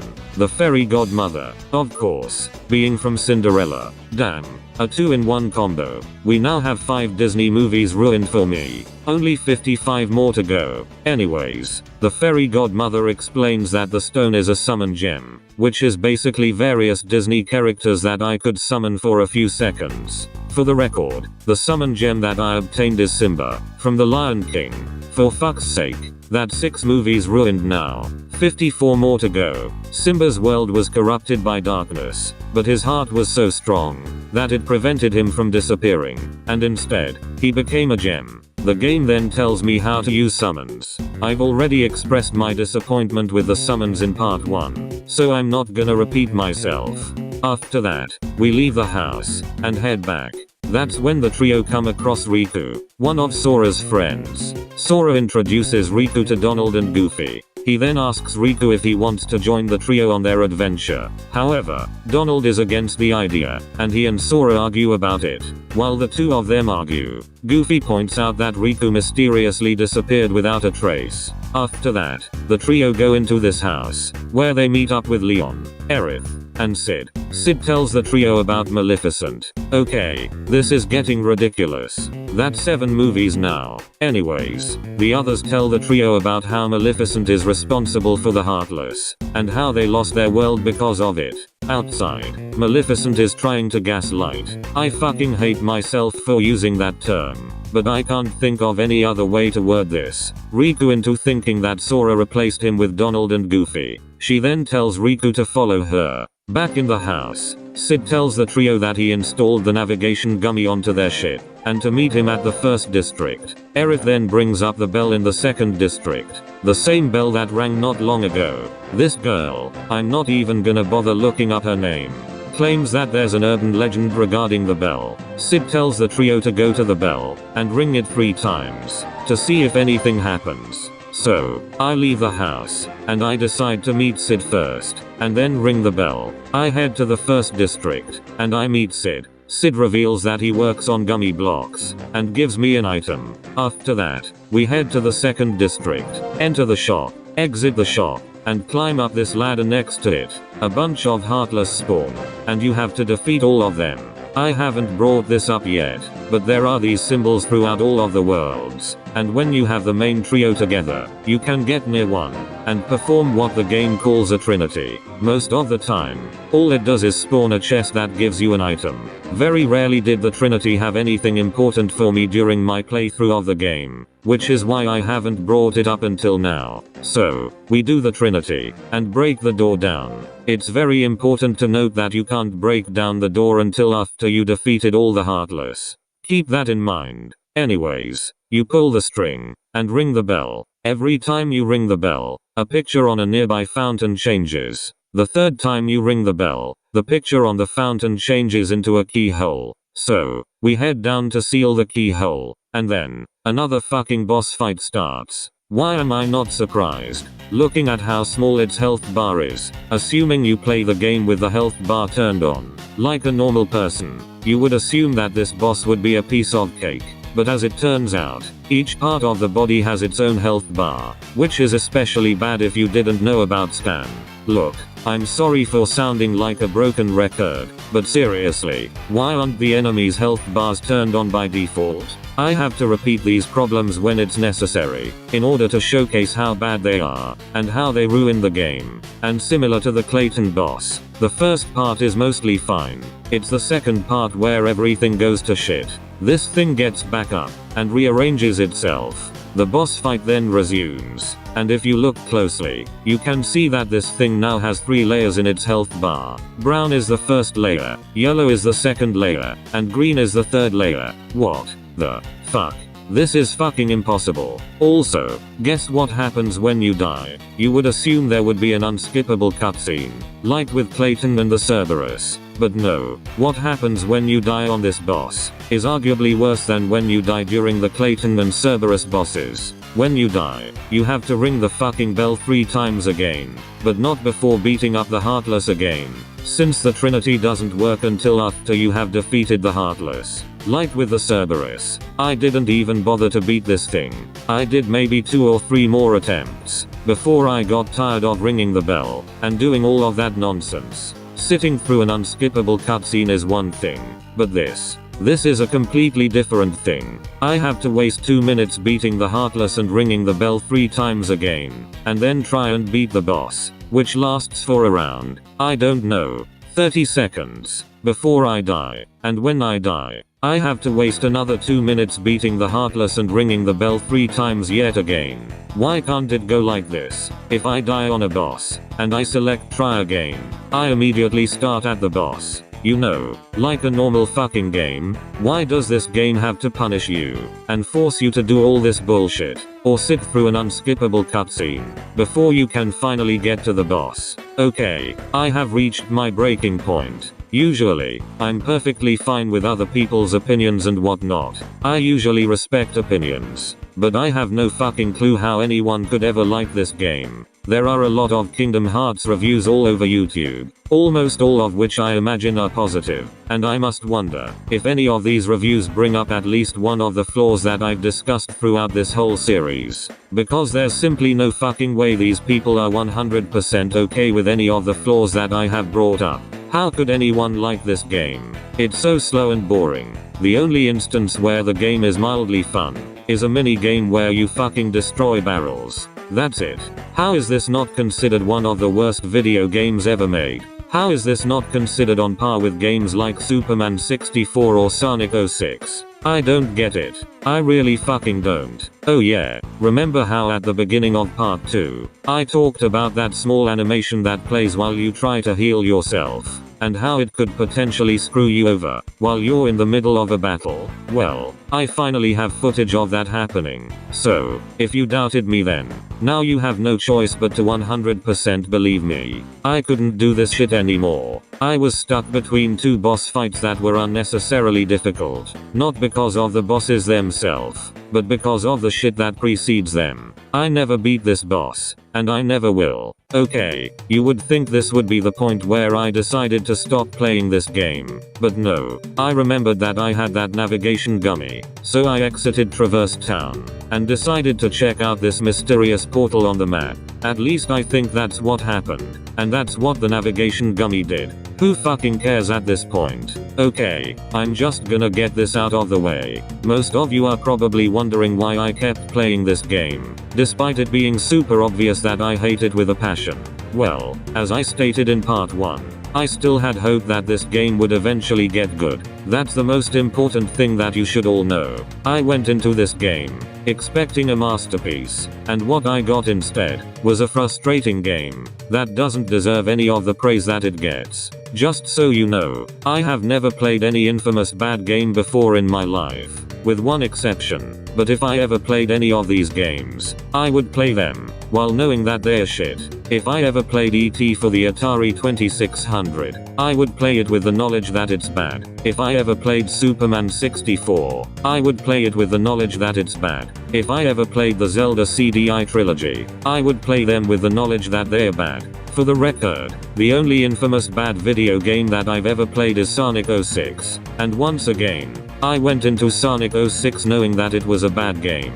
That's what makes Kingdom Hearts different. I initially thought that the only problem I would have with this game was that the storyline would be hard to understand. I was not prepared whatsoever for the gummy ship mini games, or the unskippable cutscenes, or anything like that. Nobody warned me about any of that shit. That's all that I will say for now though. In part 4, we will explore this portal, and see what lies inside of it. Spoiler alert, it's more garbage. Until then, thank you all for watching this video, and I will see you all in the next video. Goodbye. So, we enter the portal, play the gummy ship mini game, and arrive at the 8th and final Disney movie to be permanently ruined for me, Aladdin. And yes, you heard me right. This was the final movie to be ruined for me. Having explored 3 Disney worlds that were all awful, my expectations for Agrabah were very low. But here's the thing. Agrabah was different. Agrabah was the world that finally made me snap. Agrabah was the world that made me accept reality. This game would not get any better, and I would never be able to like it, no matter how hard I try. Let's just get this over with. So, we begin with Jafar walking with Maleficent, which by the way, only further proves that the game should allow you to go crazy with the party members. Let me explore Wonderland with Tarzan and Aladdin on my team, damn it. I don't care if it would make the lore more confusing than it already is. Come on. You mean to be telling me that in Kingdom Hearts 3, I can't go into the Big Hero 6 world with Buzz Lightyear and Mike Wazowski on my team? That's fucking lame. Call this a nitpick all you want. I'm sorry for wanting the game to actually be fun and embrace its ridiculous concept. Besides, I know for a fact that if Kingdom Hearts was an RPG featuring characters from a different animation studio, and not Disney, you would all be bringing this up as a criticism towards the game. If Kingdom Hearts was a Nickelodeon game, instead of a Disney game, people would be criticizing the fact that you can't have Sora, SpongeBob, and Danny Phantom fight enemies in the Rugrats world or anything like that. Whatever. Let's focus on the game. The two of them are discussing where the keyhole in Agrabah is, and how the Heartless will eventually find it. After that, Iago, I don't know how to correctly pronounce his name with this voice, flies in, and tells Jafar that he was unable to find Jasmine. Jafar then asks Maleficent why they need to find Jasmine, as they could surely find the keyhole without her. Maleficent then tells Jafar that they need the 7 princesses of Heart in order to open the final door. What is the final door? Who are the 7 princesses of Heart? I don't know, and I don't care. Jafar then spawns a group of Heartless to look for Jasmine. Little do they know that Jasmine is secretly hiding behind a fruit stand. The game then immediately throws me into action without warning. You know, it would have been nice if the game gave me a little cutscene of the trio arriving at Agrabah, and seeing the Heartless there, so that way I could be prepared. But okay, actually, I shouldn't be asking for anything relating to cutscenes in Agrabah. That's an awful idea. You'll see why. After beating the Heartless, you then go into Main Street, where you have to beat up more Heartless. It's really boring. Next, after beating the Heartless again, we go into an alleyway, where we meet Jasmine. Jasmine reveals that Jafar is now the ruler of Agrabah, and tells the trio who he is. She then tells the trio about how Aladdin helped rescue her from Jafar. Unfortunately for the gang, Jafar was paying attention to everything Jasmine was saying. Sora tells Jasmine to run, as the trio prepare to fight Jafar. In my head, I was thinking, for fuck's sake, a boss already? But as it turns out, Jafar just spawns some Heartless, and we have to fight them. It's still really boring. Next, after that, damn. I wonder how many times I've said after that throughout this whole series. We head up into Aladdin's house, and we meet the magic carpet, which flies off into the desert. We then go and follow the carpet. At the desert, we find the carpet, and we ride it. Initially, I thought this would lead into a mini game where you ride the magic carpet, similar to how Deep Jungle had that tree sliding mini game. But no such mini game happens. Whether this is a good thing or a bad thing is up for debate. Anyways, Aladdin and Abu are sinking in the sand, and we have to defeat more Heartless. I swear to God, can this game please be fucking fun for once? As I said before, this game is either boring or frustrating, but never fun. Beating up the Heartless is not fun. It's repetitive. After that, we rescue Aladdin from the sand. Aladdin pulls out the magic lamp, and wishes for the Heartless to disappear. The genie then comes out of the lamp, and grants Aladdin's wish. The Heartless then disappear. Back at the desert, Aladdin explains to the trio that he was looking for treasure. He tells the trio about the magic carpet and the magic lamp, and how the magic lamp holds the genie. The genie then pops out, and explains what he does, in his traditionally zany, fast-paced style. Again, it's charming. I don't get it. How could a game that is this charming and faithful to its source material be so awful to play through? Every time there's a charming moment in this game, I think to myself, wait, why do I even hate this game in the first place? It's got so many cute, charming moments. And then I remember the unskippable cutscenes and the pointless gummy shit mini games. I remember the struggle that I went through trying to beat Clayton, the Cerberus, and that fucking thing in Traverse Town. And just like that, I'm back to having the same bad mood that I had before. Anyways, the genie tells Aladdin that he granted his first wish, which was to make the Heartless disappear, and that he now has 2 wishes left. For his second wish, Aladdin wishes to become a fancy prince, but he asks to put the wish on hold, until they get back to Agrabah. Goofy asks Aladdin why he wants to become a prince, and Aladdin responds by saying that he wants to impress Jasmine. Sora tells Aladdin that Jasmine is in trouble, which prompts Aladdin to hurry back to Agrabah. The game then gives me the option to add Aladdin onto my team. Surprise surprise, you can only have him on your team when you're in Agrabah. What a shocker. Anyways, we fly back to Agrabah, enter the bazaar, fight more Heartless, and jam the keyblade into this keyhole, which opens a gate. As we enter the gate, we arrive at the exact moment everything goes to shit. We go inside the palace gates, and we jump down to where Jafar and Jasmine are. A cutscene then starts. Aladdin wishes for the genie to save Jasmine. Jafar turns around, and notices the genie carrying Jasmine. However, the parrot, whose name I cannot pronounce correctly, steals the lamp, and gives it to Jafar, which cancels the wish. The genie disappears, and Jasmine drops down into a vase spider, thing, to be exact. Jafar then vanishes, and two vases break and turn into, I don't exactly know, and we begin a boss fight, with this vase centipede thing. Now, I've brought this up 2 times already, but this time, it's significantly worse than with Clayton and the Cerberus. The cutscene that precedes this boss is a rather lengthy cutscene, and I was really hoping that this would be the one time the game doesn't force me to sit through a cutscene every time I want to try and beat a boss. I die during this boss, and I press try again. I spawn in front of the palace gates, and I jump down again. The cutscene plays again. There's no way. There's no fucking way this game is that cruel, but it is. Now, for comparison, the cutscene that precedes the Clayton boss fight is 34 seconds long. The cutscene that precedes the Cerberus boss fight is 25 seconds long. The cutscene that precedes this boss is 54 fucking seconds long. Almost a full minute. Are you fucking kidding me? Look, the boss fight itself isn't that bad. I get what you're meant to do. You have to defeat all of these vase spiders to prevent the centipede thing from fully becoming its true form. And once you defeat the vase spiders in one area, the centipede parts go into another area, and you have to repeat the process again.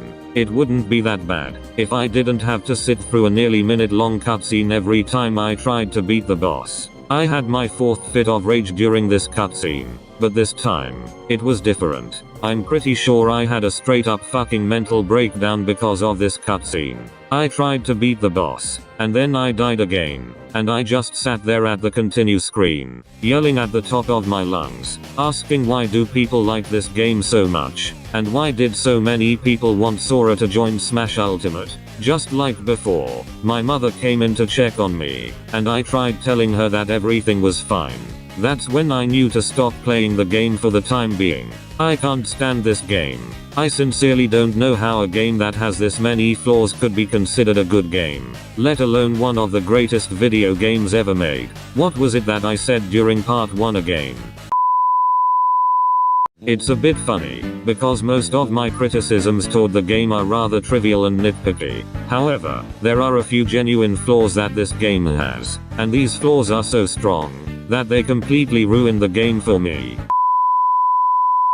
Yeah, I don't know what the hell I was thinking when I said that. This game is filled to the brim with flaws that completely ruin it, and make it impossible to have fun with. The only problem I have with this game, that could be considered a nitpick, are the coconuts at the beginning of the game. That's it.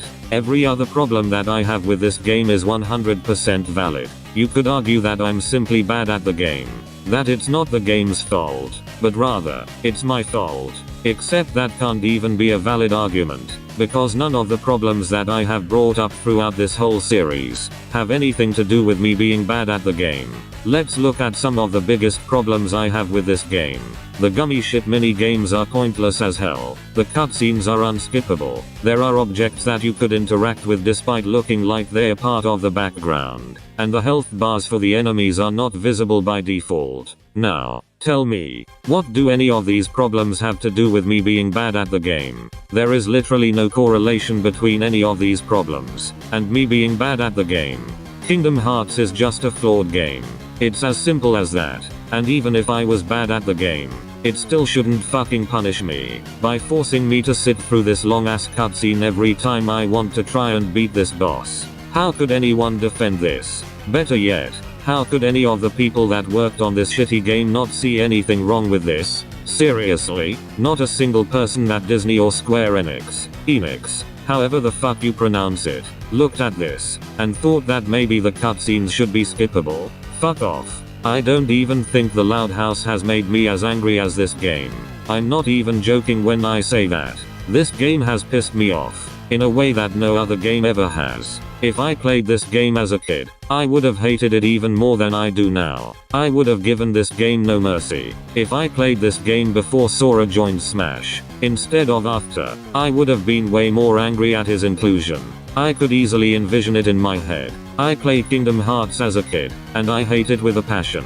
Many years later, I'm much older. I own a Nintendo Switch, and a copy of Super Smash Bros. Ultimate. It's October of 2021, and the final Smash Ultimate character is about to be revealed. I get excited at who it could possibly be, and it ends up being that Disney son of a bitch that ruined my fucking childhood. All the horrific childhood memories of pointless and boring gummy shit mini games and unskippable cutscenes that feel like they last for a fucking eternity come rushing back to me. I could no longer enjoy Smash Ultimate, and view it the same way that I did when I first got it. You might think that I'm overreacting, but trust me, if I have gotten this angry with the game at my current age, I can't even begin to imagine what it would have been like if I played this as a kid. The disappointment. The absolute disappointment that I would have felt if I played this game as a kid. You have no idea. It's worth noting as well, that when I was a kid, I was obsessed with cartoon crossovers.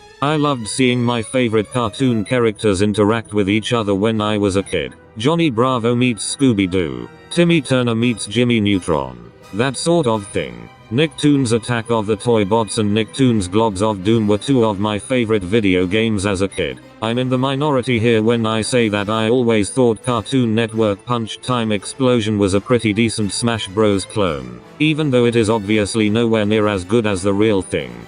Cartoon Network Racing is a fun little racing game that I still play from time to time. I'm not even ashamed to admit that. So it's easy to imagine 8-year-old me going into GameStop or whatever and seeing this game on the shelf. At first, I don't care for it all that much. I just dismiss it as an uninteresting anime RPG. However, I look closely at the cover art, and I see Donald Duck and Goofy on it. I then pick up the box, now curious as to what this game is, and I look at the back of the box, and I see all of these Disney characters on it.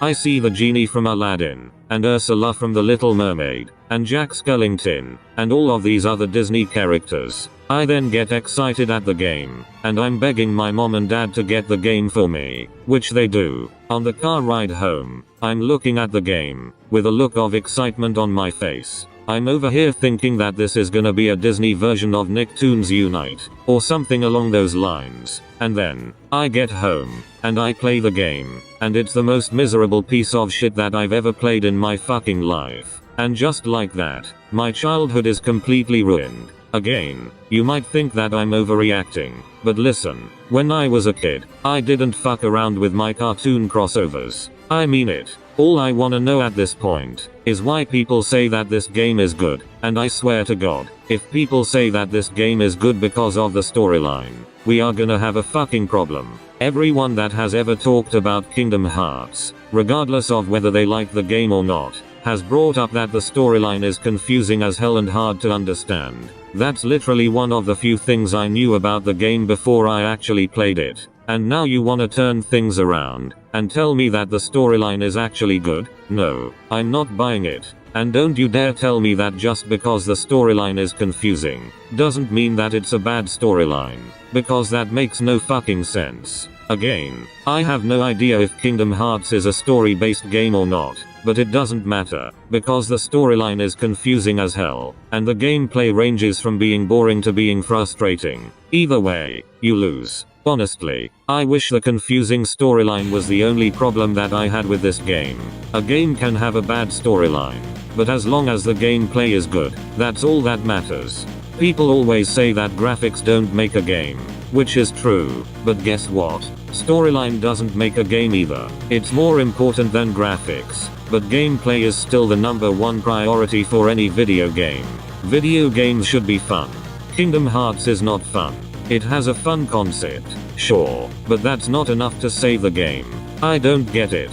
How do you create one of the weirdest video game premises of all time, and then you turn it into this joyless garbage? A game where you have Disney characters team up with anime characters should be fun as fuck. Why is it so boring? Why is it so frustrating? The world may never know. I've heard some people claim that Kingdom Hearts 2 is significantly better in terms of gameplay, and I really hope that's the case. Maybe Kingdom Hearts has the misfortune of having a really fucking awful first game, but all of the other games in the series are really good. I have only played one game in this series, out of 9 games. Maybe the other 8 games in the series are actually masterpieces. I'll have no way of knowing though, because of how story-based this franchise is. I don't want to start playing Kingdom Hearts 2 without beating the first game, because there's a good chance I'll come across someone or something that'll make me go, wait, is this a new thing? Or was this in the first game, and I never got to it? Do you get what I'm trying to say? I should have brought this up in part 1, but I went a bit too far when I was preparing to get into this franchise. Not only did I buy the first game, but I also bought Kingdom Hearts 2 and Kingdom Hearts 3. I was that optimistic that I would love this franchise. Of course, I promised myself to never play either game until I beat the first game, and in the case of Kingdom Hearts 3, I would not play it until I beat basically every game in the franchise before it, and not just the first 2 numbered games. Then again, from what I've heard, Kingdom Hearts 3 has a much more mixed reception. People either love it or hate it. Considering how much I fucking hate the first game, I'm pretty sure this is a clear sign that I should never touch Kingdom Hearts 3. Who knows what horrors lie inside of that game. That leaves us with 6 games remaining. You could suggest that I watch and finish a let's play of the first game, and then play the other games in the series properly, but again, where's the fun in that? I own the first game physically, and I wanna finish it physically. That's not gonna happen though, because of how slow and bullshit this game is. I probably shouldn't say this, since I know nothing about speedrunning, but I imagine this is one of those games that's near damn impossible to speedrun.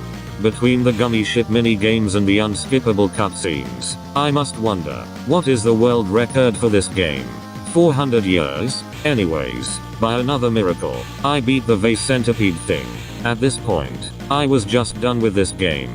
I have never been more disappointed playing a game before in my life. Admittedly, I might be overreacting when I say this, but I genuinely think that this game has given me a considerably more sour look towards Disney. I can't help but get this slightly edgy, sarcastic feel when I look at a Disney movie. Seriously, I can't look at anything Disney, or hell, I can't even see anything relating to Smash Bros, without getting into this mildly edgy, sour mood. You might think that this is an idiotic reason to hate Disney, but let me remind you all, that a bunch of boomers are currently angry at Disney, because of an extremely small kiss between 2 lesbians in Lightyear. Who's the one with the unjustified hatred now? Alright, let's get back on topic.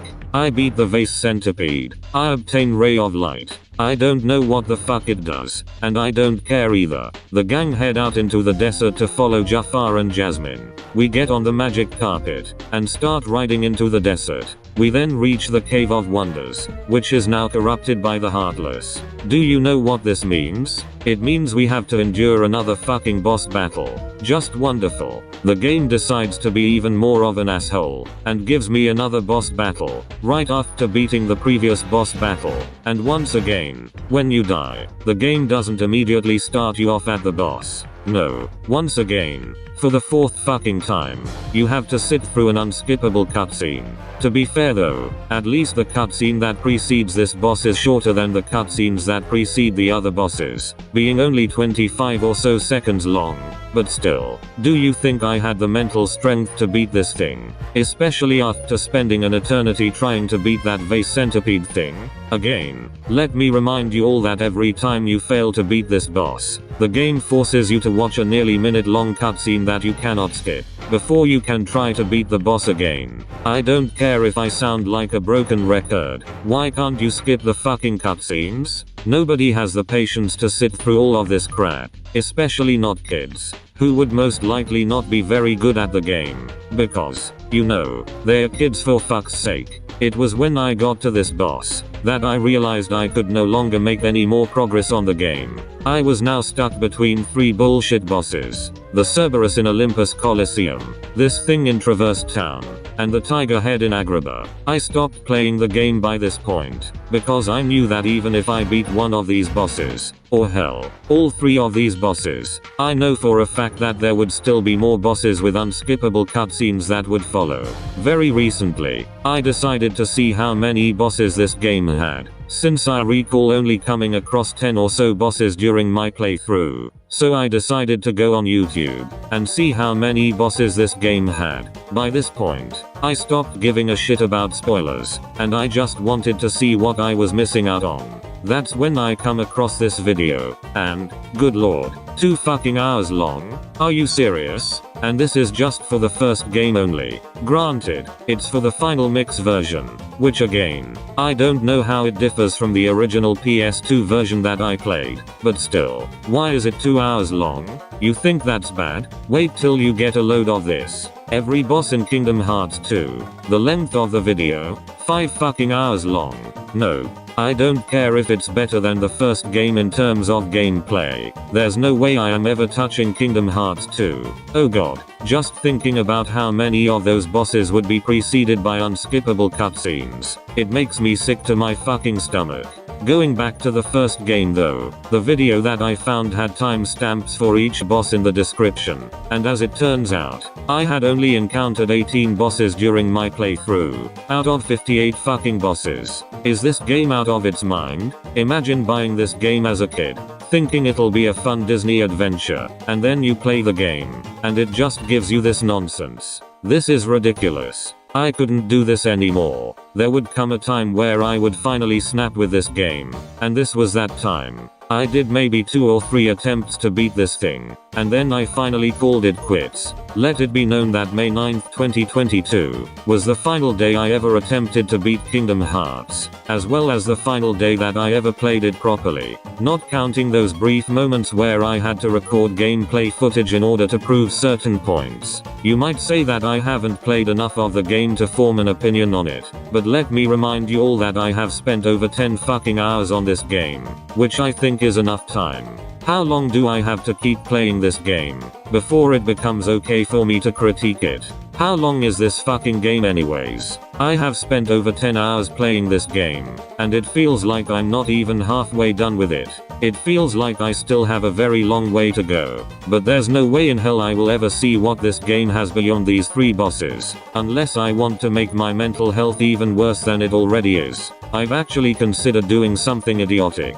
I would start a new game, and get up to the part where Sora first meets Donald and Goofy in Traverse Town, and then, rather than make any further progress on the game, I would just stay in Traverse Town, and beat the shit out of as many Heartless as possible, until all 3 members reach level 99, which I presume is the maximum level. It would take fucking forever to do that, and yeah, it would be really stupid, but you know what? I consider it my revenge for this game, for all of the shitty things it has put me through. By the time I reach the Clayton boss fight, I just hit him once, and poof, he's fucking dead. I would get through the game with literally no problems whatsoever. That would be at a much later time though. For now, I would rather not touch the game for a very long time. Anyways, that's about it. My experience playing Kingdom Hearts has finally come to an end. What a miserable little game. I have never seen a game less deserving of its acclaim before in my life. I don't know what people see in this game, and I don't think I ever will. Despite the main journey being over though, we still have more stuff to talk about. In part 5, I will go over the positives and negatives that I have with this game, and give out my final thoughts on the game. Thank you all for watching this video, and I will see you all next time. Goodbye. Kingdom Hearts is one of the worst video games I have ever played in my entire life. This isn't hyperbole. This isn't an overreaction. I am not saying this because I want views or attention or anything like that. I am being 100% sincere when I say that this is one of the worst games I have ever played. I don't know how anyone could be so ignorant that they could look at everything that I've said in the previous 4 videos and this video, and still think that I made this series because I want attention.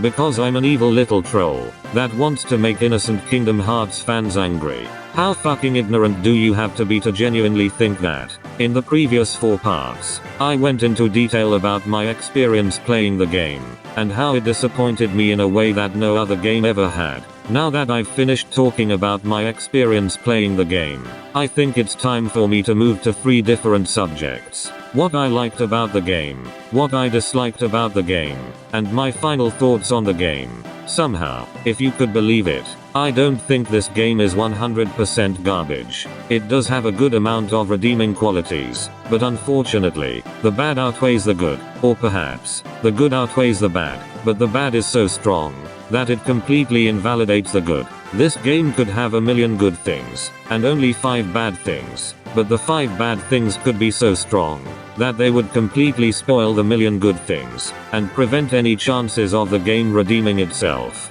That's how strong some of the game's flaws could be. Now that I have gotten that out of the way, I think that now is the time to dive into the 3 main subjects of this video. Let's start things off with the positives.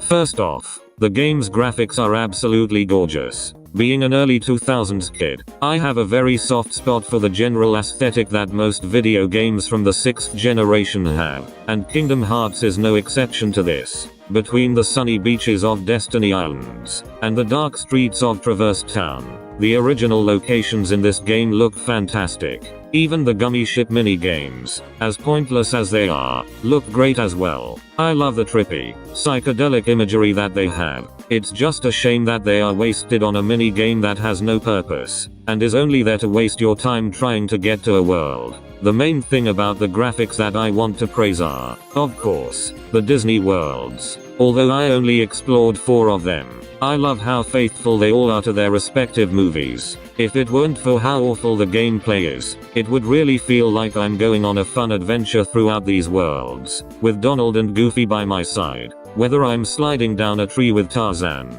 or exploring the ocean with Ariel, it almost feels like I'm interacting with all of these iconic Disney characters. Almost. While we are still on this topic, I absolutely adore how charming this game is. The faithfulness to these Disney classics is not only apparent in the graphics, but also in the overall aesthetic of the game. For example, as stated before, it's amusing seeing the genie from Aladdin in his wacky over-the-top style. I imagine this faithfulness extends to the later games as well. In Kingdom Hearts 3, if I were to go into the Toy Story or Monsters Inc. worlds, it would feel like I'm really there. It would basically be my childhood dream come true, to hang out with Woody and Buzz, or with Mike and Sully. I really want to load up Kingdom Hearts 3, and essentially relive my childhood, but I can't. All because some genius thought it would be a good idea to give this series of potentially charming Disney RPGs an unnecessarily confusing storyline, and awful gameplay decisions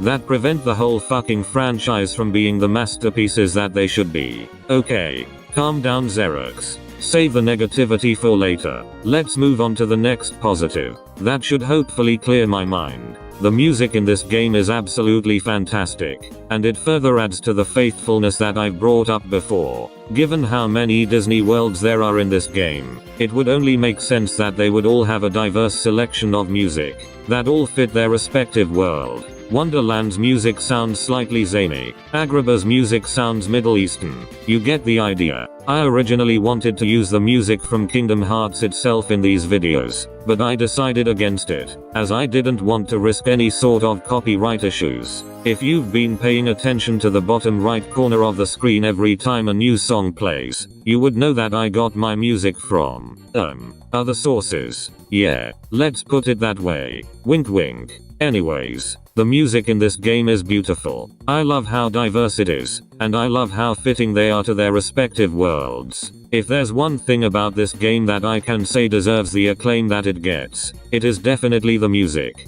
The next positive thing that I want to say about the game are the controls. The controls for this game were surprisingly responsive for the most part. I do have some problems with the controls, but I'll save those criticisms for later, and even then, there aren't enough problems with the controls for me to say that they are bad. There's no delay in pressing any of the buttons. You press the jump button, and Sora immediately jumps. You press the attack button, and Sora immediately swings his keyblade. You press up on the D-pad, and Sora immediately runs forward. You get the idea. Not sure what else there is to say about the controls, so let's move on to the next positive.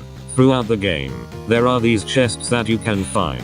Sometimes, these chests have items inside of them, but other times, you can find Dalmatians inside of them. You see, there's a house in Traverse Town based on 101 Dalmatians. Great, that's 9 movies ruined. But anyways, all of the Dalmatian puppies have gone missing, and you have to find them all throughout the various worlds. I find the implication that these Dalmatians were locked inside of various chests in different worlds rather disturbing, but that's beside the point.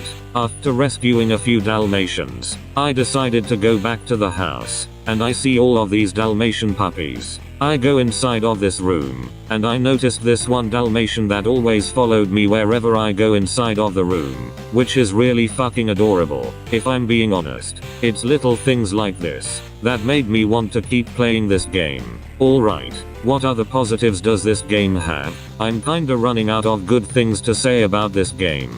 Let's see. Oh yeah, I bought the game, complete with the instruction booklet, and in the instruction booklet is an advertisement for an album consisting of covers of Disney songs, and I swear, it is the most early 2000s fucking thing I have ever seen in my life. Seriously, all that's missing are a few pop punk, nu metal, and post-grunge bands. Once you add those 3 into the mix, you now have the definitive early 2000s experience. Even without the holy trinity of butt rock, this is still ridiculously 2002. You have NSYNC. You have Baha Men. Yeah, the fucking Who Let the Dogs Out guys. And you have Smash Mouth. Oh, that's just great. Smash Mouth betrays DreamWorks and turns over to the dark side. This is why we can't have nice things. Yeah, I get that Smash Mouth are a proper band, and that there's more to them than just Shrek. But let's all be honest, it feels really fucking off seeing them on something Disney related. Not gonna lie though, I kinda wish it was Smash Mouth that covered You'll Be in My Heart, instead of Usher. I don't know, I just really wanna see Smash Mouth cover a Phil Collins song. Yeah, I don't know what I'm talking about either. Let's just move on to another positive already. Sora's Smash Ultimate renders look cool, I guess. Yeah, that's all I've got for positives. Time to move on to the more interesting topic.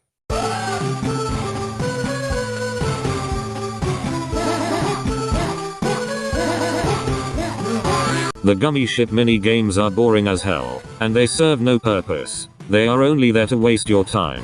You could remove these mini games, and literally nothing of value would be lost. Neither the gameplay nor the storyline would get affected in any way if these games were removed. Next, the game doesn't embrace the crossover aspect of it whatsoever, as you can't have characters from one Disney movie appear in the world of another. In a weird way, I kinda see why they wouldn't allow you to do that, but still, how do you make a crossover game without adding the main ingredient that all crossovers need in order to be a crossover, which is, having the different Disney characters interact with each other? If they are not going to embrace how stupid the concept for this game is, and have these characters interact with each other, then they shouldn't have put Disney characters into the fucking game in the first place. It's not like anyone would care about this franchise if it didn't have Disney characters in it. Next, the health bars for the enemies are not visible by default, and you have to manually turn them on in the pause menu, but only after unlocking the ability to do so. I know I've brought this up a million times, but seriously, this will never not be an awful decision made by the developers. I have tried very hard, but I still can't think of a valid reason as to why they decided to not make them visible by default. There are just some mysteries that will unfortunately never be solved. Next, you can get lost in this game really fucking easily. There are various objects in certain worlds that you could interact with, and you need to interact with them in order to further progress through the game. But the problem is that they look like background objects. If it weren't for an online guide for this game, I would have no idea that I have to hit these trees in order to get the coconuts at the beginning of the game. If it weren't for a let's play, I would have no idea that I have to hit this faucet in order to advance further into the game. There's an icon that appears when you're close to it, but you have to be standing exactly in front of the nozzle in order for it to appear. If you're standing anywhere else close to the faucet, the icon won't appear, making it easy to dismiss the faucet as a useless background object. The biggest offender of this has to easily be these vines in deep jungle. Seriously, why couldn't they make it more obvious that you could climb up these things? Adding a light on the ground around the vines is not enough. These things still look like they're nothing more than decoration. It doesn't help that they put this vine that actually looks like something you could interact with in a more obvious area, but it actually takes you the wrong way. Awful level design. Next. Although the controls are good for the most part, I must ask, why is X the attack button, and O the jump button, instead of the other way around? It just doesn't feel right. And of course, the game doesn't allow you to change the controls via the pause menu or anything like that. Go figure. This is especially bad when you reach the vines in deep jungle, as in order to jump on and off of them, you have to use the commands, which require you to use the X button, even though for the rest of the game, you use the O button to jump.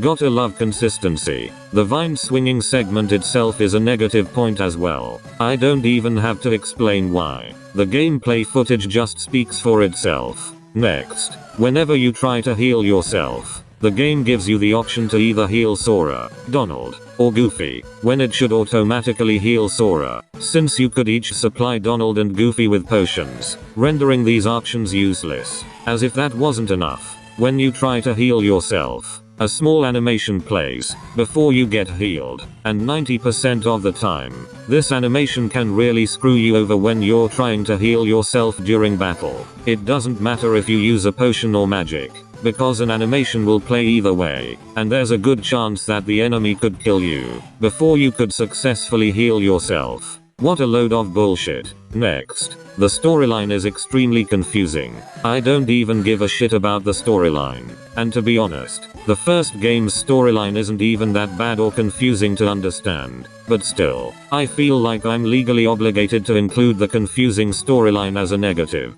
Next, why do the remaster compilations on the PS3 and PS4 have such pretentious word salad titles? Ah yes, my favorite video game.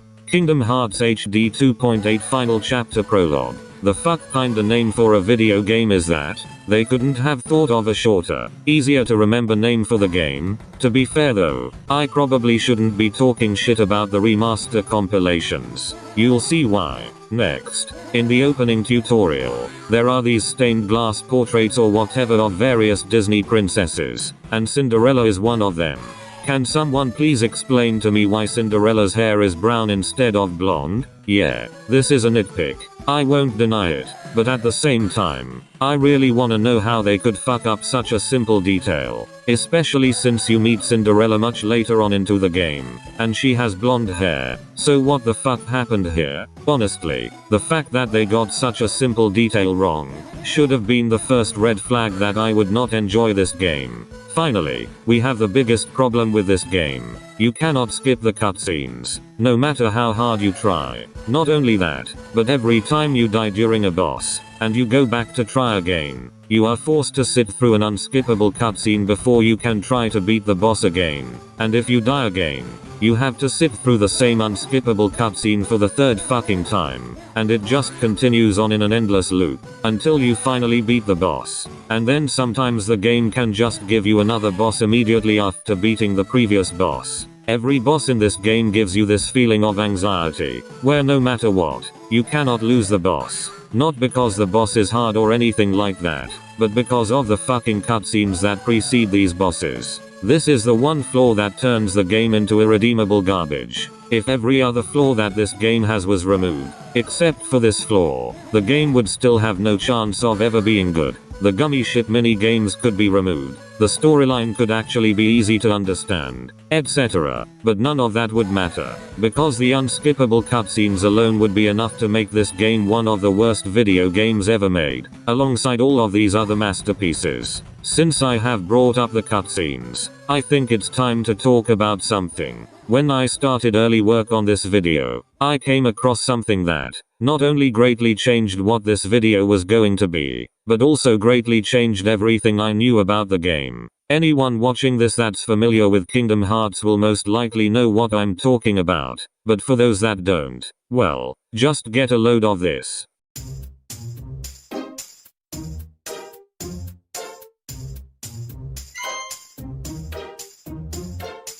I've stated this before from time to time, but there are two different versions of Kingdom Hearts. What I initially thought was that the two versions were the original PS2 version that I played, and the HD 1.5 remix, but as it turns out, that's not 100% correct. There are two versions of this game. There's the original game that I played, and then there's this version. Kingdom Hearts Final Mix, an enhanced version of the original game, that was only released in Japan in late 2002, and it wouldn't be released outside of Japan until 2013, where it is part of the HD 1.5 remix. For a long time, I had no idea how this version differed from the original version. Very recently, did I decide to head to Wikipedia to see how it's different. Let's see what Wikipedia has to say about this version. Originally released only in Japan on December 26, 2002. Kingdom Hearts Final Mix has several events and a number of gameplay tweaks that are not in previous releases. Spoken dialogue is in English, with Japanese subtitles. New scenes, clarifying certain plot points, such as Riku's journey and foreshadowing of Kingdom Hearts 2, were included, but no new dialogue was recorded. Okay, nothing special so far, but then, this next sentence changes everything. A gameplay option allows the player to skip cutscenes after seeing them once. Now, when I first read this, I had very mixed feelings about this information. On one hand, I was happy that there was an alternate version of this game that fixes what is arguably its biggest flaw. It made me consider if I was wrong, and that Kingdom Hearts actually is a masterpiece. I started having second thoughts about making this whole series, and I thought that maybe I should give this game another chance. On the other hand though, I had numerous mental breakdowns playing this game because of these cutscenes. I have rather bad anger issues, and they have unsurprisingly gotten worse over the last few years. The latter half of 2021 was particularly really bad, and I was really hoping that whoever the last Smash Ultimate fighter was, would help bring me some form of happiness, and it ends up being a character from a game that, at the time, I couldn't care less about. I wanted to be happy for the people that wanted Sora in Smash, but I was in too much of a negative mood to do so. It didn't help that the next month, November of 2021, would be a particularly awful time for me, for reasons I prefer to keep private. Months later, around March of 2022, I haven't touched Smash Ultimate in what feels like an eternity, and I started thinking to myself, maybe I'm in the wrong. Maybe Kingdom Hearts is actually a masterpiece, and maybe Sora did deserve to be the last Smash fighter. So, I bought the game off of eBay, and then I decided, for shits and giggles, to buy Kingdom Hearts 2 while I was at it. And then one day, I walked into my local GameStop, looking for a potential new game to get for my Xbox Series X, and I come across Kingdom Hearts 3, and I decided, fuck it, I might as well buy it. So, the first two games eventually arrived, and I decided to play the first game. Everything started off perfectly fine, and then the game just got worse and worse. By the time I got to the vase centipede in Agrabah, I was completely burnt out playing this game, and the nearly minute-long unskippable cutscene that preceded the boss would do nothing but burn me out even more. And then, months later, I start making these videos, and I find out about Final Mix, and how it allows you to skip the cutscenes. All this time, there was a different version of the game with skippable cutscenes. All the rage that I had during the Clayton cutscene, it was all for fucking nothing. Because this version exists, but it's not like I could be able to play this version, since it was only released in Japan, for literally no reason, and it wouldn't be released outside of Japan until 2013, over a fucking decade after the original game was released. You would think that finding out about this version would make me change my mind about the game, but if anything, this does the complete opposite. This makes me hate the game even more than I already did. Why would they make a good version of this game, and then only release it in Japan and nowhere else? Why would they leave the rest of the world with the shitty version of the game, with the unskippable cutscenes? That's just pure evil. You might think that this isn't a big deal, but it is. If you applied this logic to some of the most notoriously awful video games ever made, you would see why it's a big deal. Imagine if there existed an alternate version of Superman 64, where the controls were actually responsive, and the ring flying segments were genuinely fun. But the catch is that this version is only released in the United Kingdom.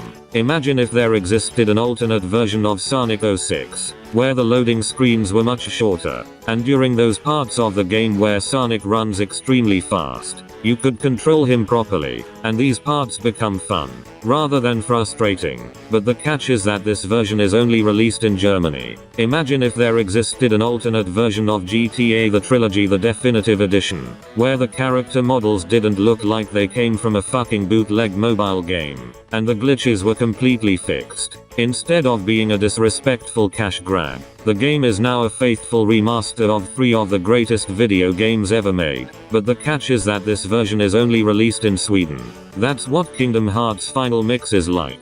What prevented them from localizing this version of the game when it was brand new? Better yet, if they were able to program in the ability to skip the cutscenes, what prevented them from adding it into the original version of the game in the first fucking place? Some of you might be wondering why I didn't just buy the HD 1.5 remix in the first place, and I can assure you that I have a valid reason why. You see, the HD 1.5 remix was released onto the PlayStation 3, which I don't have. I used to own a PlayStation 3, but I no longer have it, and when I did have it, I had no idea what Kingdom Hearts was. There was no reason for me to get into it.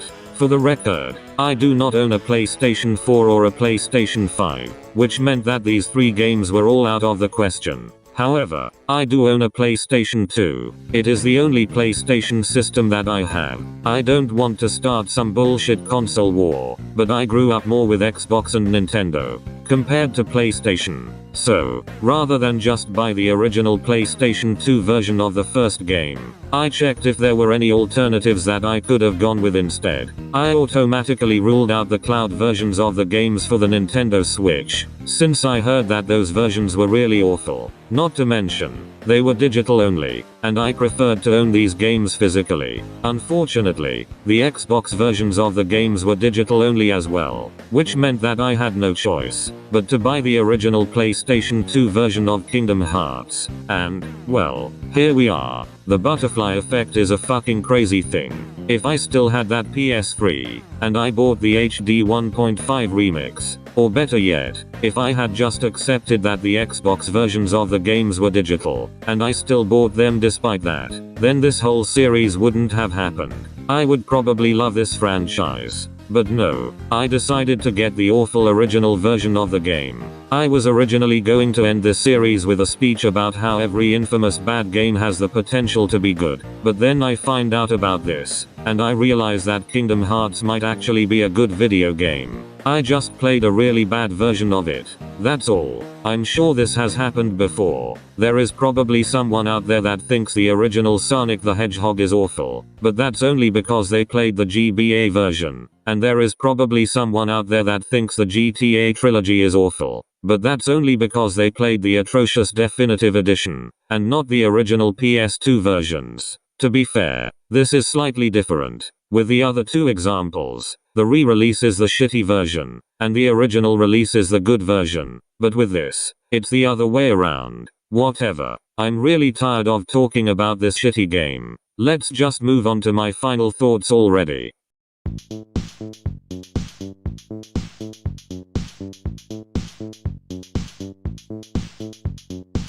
I don't even know what to say for the final thoughts. I have nothing new to add to the table. I don't know how to properly conclude this series without repeating everything that I've said in the previous 4 parts. I am greatly disappointed with this game. I went into this game thinking it would be a masterpiece, and I left this game with a mixture of disappointment and hatred. I feel like I was lied to. Where's the masterpiece that everyone else claims to see? Because I clearly don't see it, even with the knowledge that a potentially good version of the game exists. tests, I feel that the damage has already been done. And even then, the one thing that makes this version potentially good is something that could have easily been added to the original version of the game.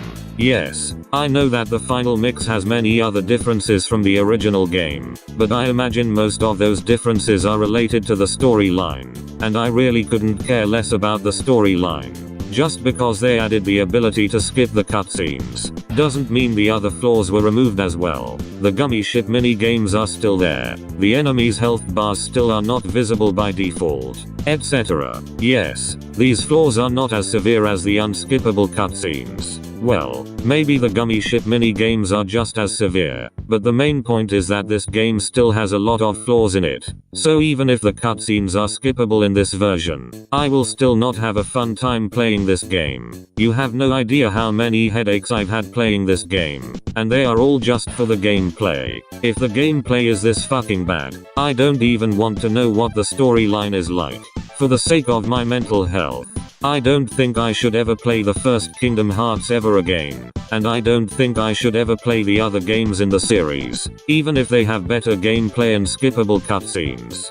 Thank you everyone for watching this series. If you enjoyed this series, be sure to check out my other videos, and if you like them, maybe consider subscribing to my channel. I also have a Letterboxd account, which is the only other social media that I actively use. If you want to see some spicy movie takes, then be sure to check out my Letterboxd. A link will be in the description below. Alright, now that I'm done with the Kingdom Hearts videos, let's see what's next on my to-do list.